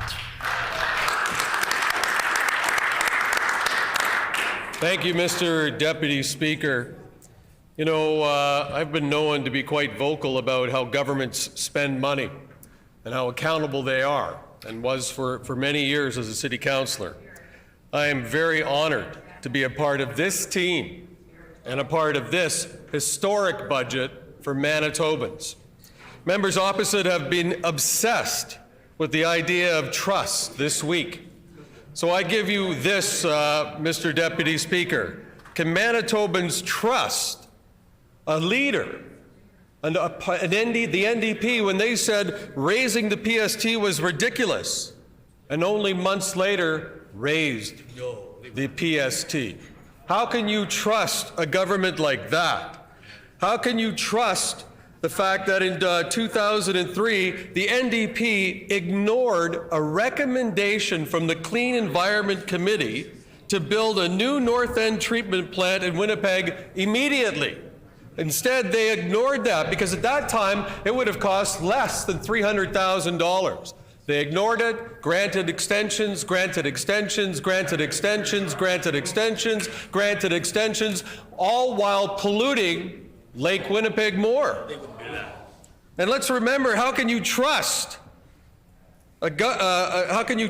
members opposite when in 2014 Lake Winnipeg was listed as the world's most endangered freshwater lake? That was under the NDP. How can we trust when they ignored that fact and that reality for years, and then, while being the most endangered freshwater lake in the world, dumped potash into several ports of Lake Winnipeg? Shame, very shameful. I want to take a moment before I get into further about the budget, and I want to recognize International Women's Day. I've been very fortunate to have wonderful women in my life. My wife, Heather, our daughters, Tiffany, Jessica, Jazz, and our granddaughter, Ella. I'm amazed by their efforts and their work and their passion every day. I had never been more blessed than to have the mother that I had for the short time that I did. My mother, Joanne, was murdered by a man who had a record of domestic abuse. And I lost her only months after she went back to school to do the impossible back then, go back to school and become a nurse. I have been affected by violent crime in my life. I understand the pain that comes with violent crimes. And as my time as the chair of the Winnipeg Police Board, I witnessed the pain that a violent crime causes people in our community, in our province. Violent crime has indeed taken over our streets. But I'm proud of the fact that on this side of the House, we are fighting for bail reform that the other side will not support. And we need to get violent criminals off the street. Imagine where my mom would be today had we dealt with a domestic abuser properly then, instead of waiting. I'm sure many Manitobans like myself understand or know somebody who's been impacted by a crime. Budget 2023 includes an historic investment into Winnipeg and Manitoba to make it a safer place to live. And I can tell you, it is long overdue, and it was neglected for years and years and years. I want to take this opportunity to thank all the members of law enforcement and apologize on behalf of elected officials who stood outside wanting to defund the police. The very people that they would call 911 on in a heartbeat to come save them, they wanted to get rid of. Order. $334.6 million. I don't understand. I thought we were adults, but I'm understanding that there's not. Order. Are we done? Are we ready to be adults? Can we proceed? $34.6 million this year, 51.8 including last year, to address violent crime in this province and our city.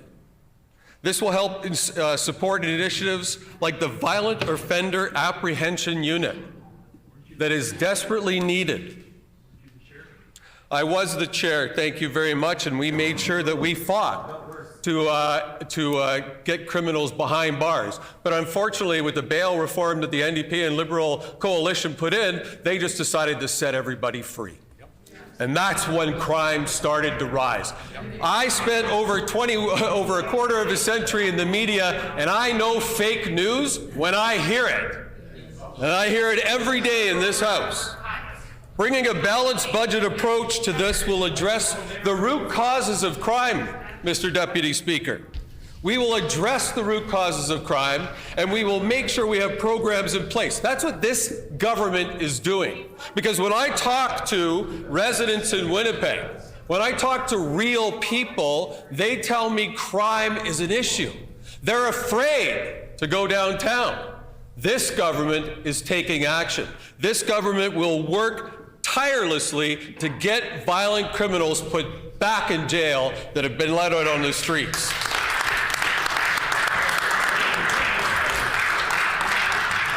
I'm also very proud to be on this side of the floor because I work tirelessly with Homes for Heroes, a program that will help homeless veterans in this city and throughout our country. A program that is working in every province that they've established themselves thus far. And it is programs like that that have all of the resources circled around them that will help Manitobans, especially those that stood on guard for us. They stood on guard for us and they came back and they start to have difficulties reintegrating into society. We've left them alone. We've left them behind. Programs like Homes for Heroes will bring them and pick them up And I'm proud that our government is supporting that, but also investing over $50 million in a comprehensive homeless strategy, which will increase funding for overnight shelters, transitional housing, and rent subsidies.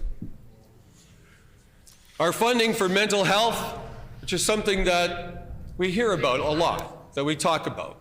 And because of what happened to my mother, I'm not embarrassed now to talk about how I have had problems with post-traumatic stress disorder. I've spent a night or two in a shelter. Funding for mental health under this government is increasing. And I can't tell you how hard it is and how difficult it is to spend a night in a shelter and know nobody's listening. Our government is listening. Our government is taking real action, not words, not creating a fallacy, not creating a false story, but real action. Funding for year 2 of our mental health 5-year roadmap, $17.3 million provides $9.4 million for 1,000 new addiction spaces. And I'm proud of that. As the Minister of Environment and Climate, I couldn't be more honored to be a part of this team who created this budget, because the environment is something that's been very important to me. I moved the historical motion at the City of Winnipeg that they had to add 1,000 acres of new green and park space into their 25-year plan that passed unanimously, and that I worked with diligently with members of the council, including Councillor Brian Mays, who he and I worked on several environmental projects together. I'm happy to share that Budget 2023 includes $1.6 million investment to implement the province-wide water strategy, the first one since 2003. As water is our most precious resource, the coming water strategy will ensure that every drop counts, is safe, and is protected. This includes further investments into the watershed district programs to support new municipal members and important infrastructure projects.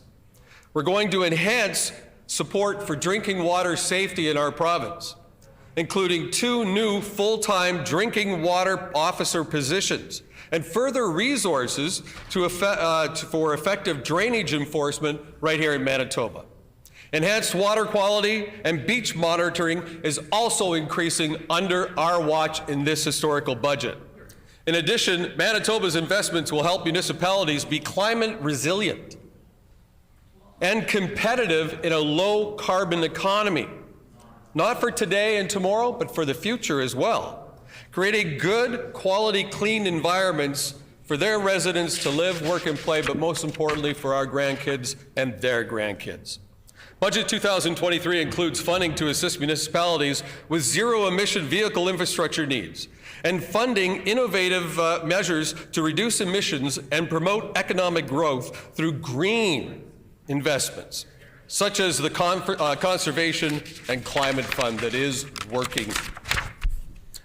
Under the Mobilizing Municipalities initiative, the budget includes over $500,000 to work with partners to support green transportation transitions, such as rolling out more infrastructure for zero-emission vehicle charging stations. Further, over $200,000 has been budgeted for additional work on green transportation initiatives throughout the entire province. This budget will also provide funding to promote hydrogen.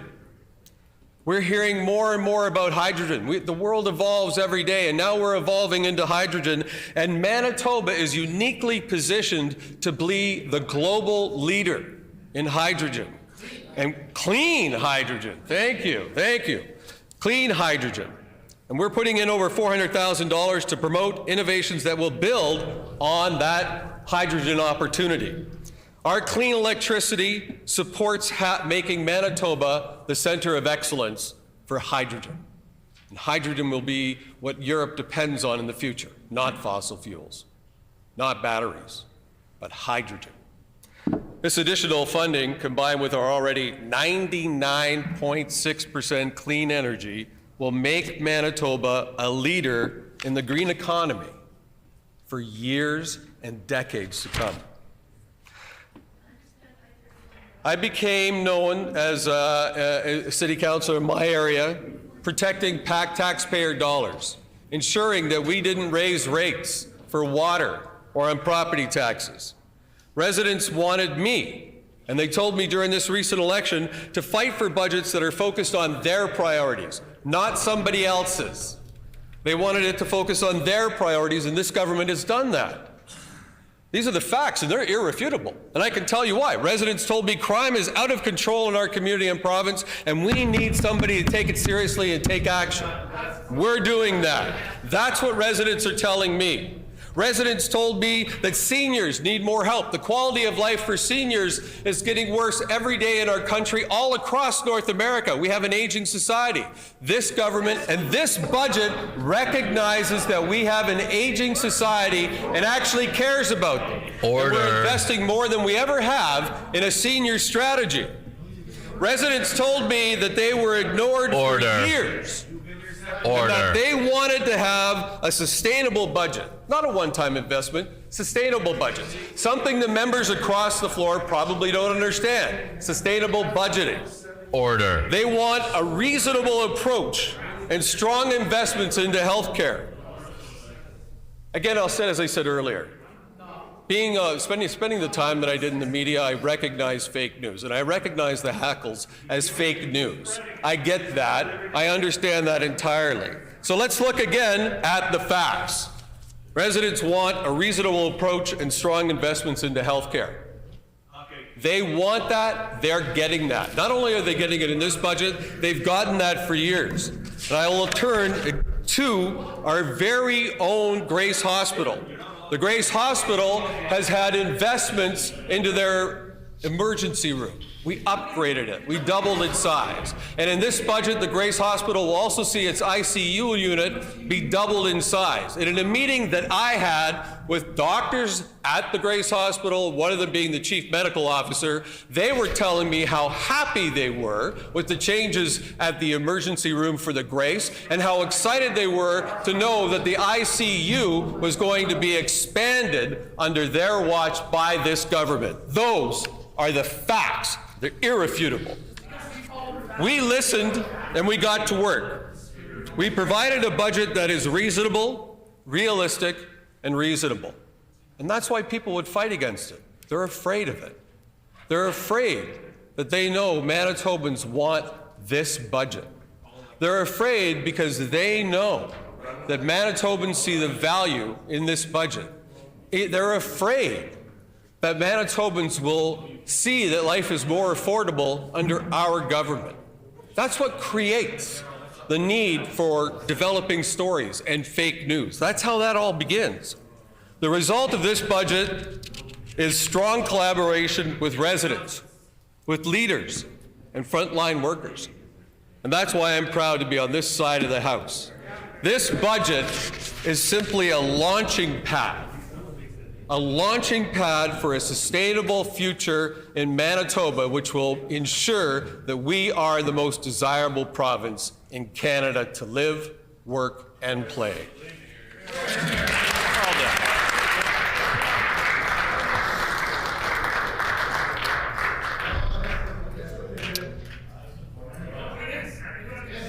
Order. Order.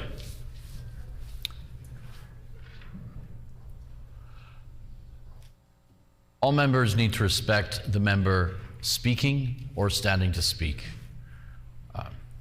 Heckling is acceptable, but within some boundaries. So I'm asking all members to show the same respect that you would like to receive when it is your turn. The Honourable Member for St. James has the floor.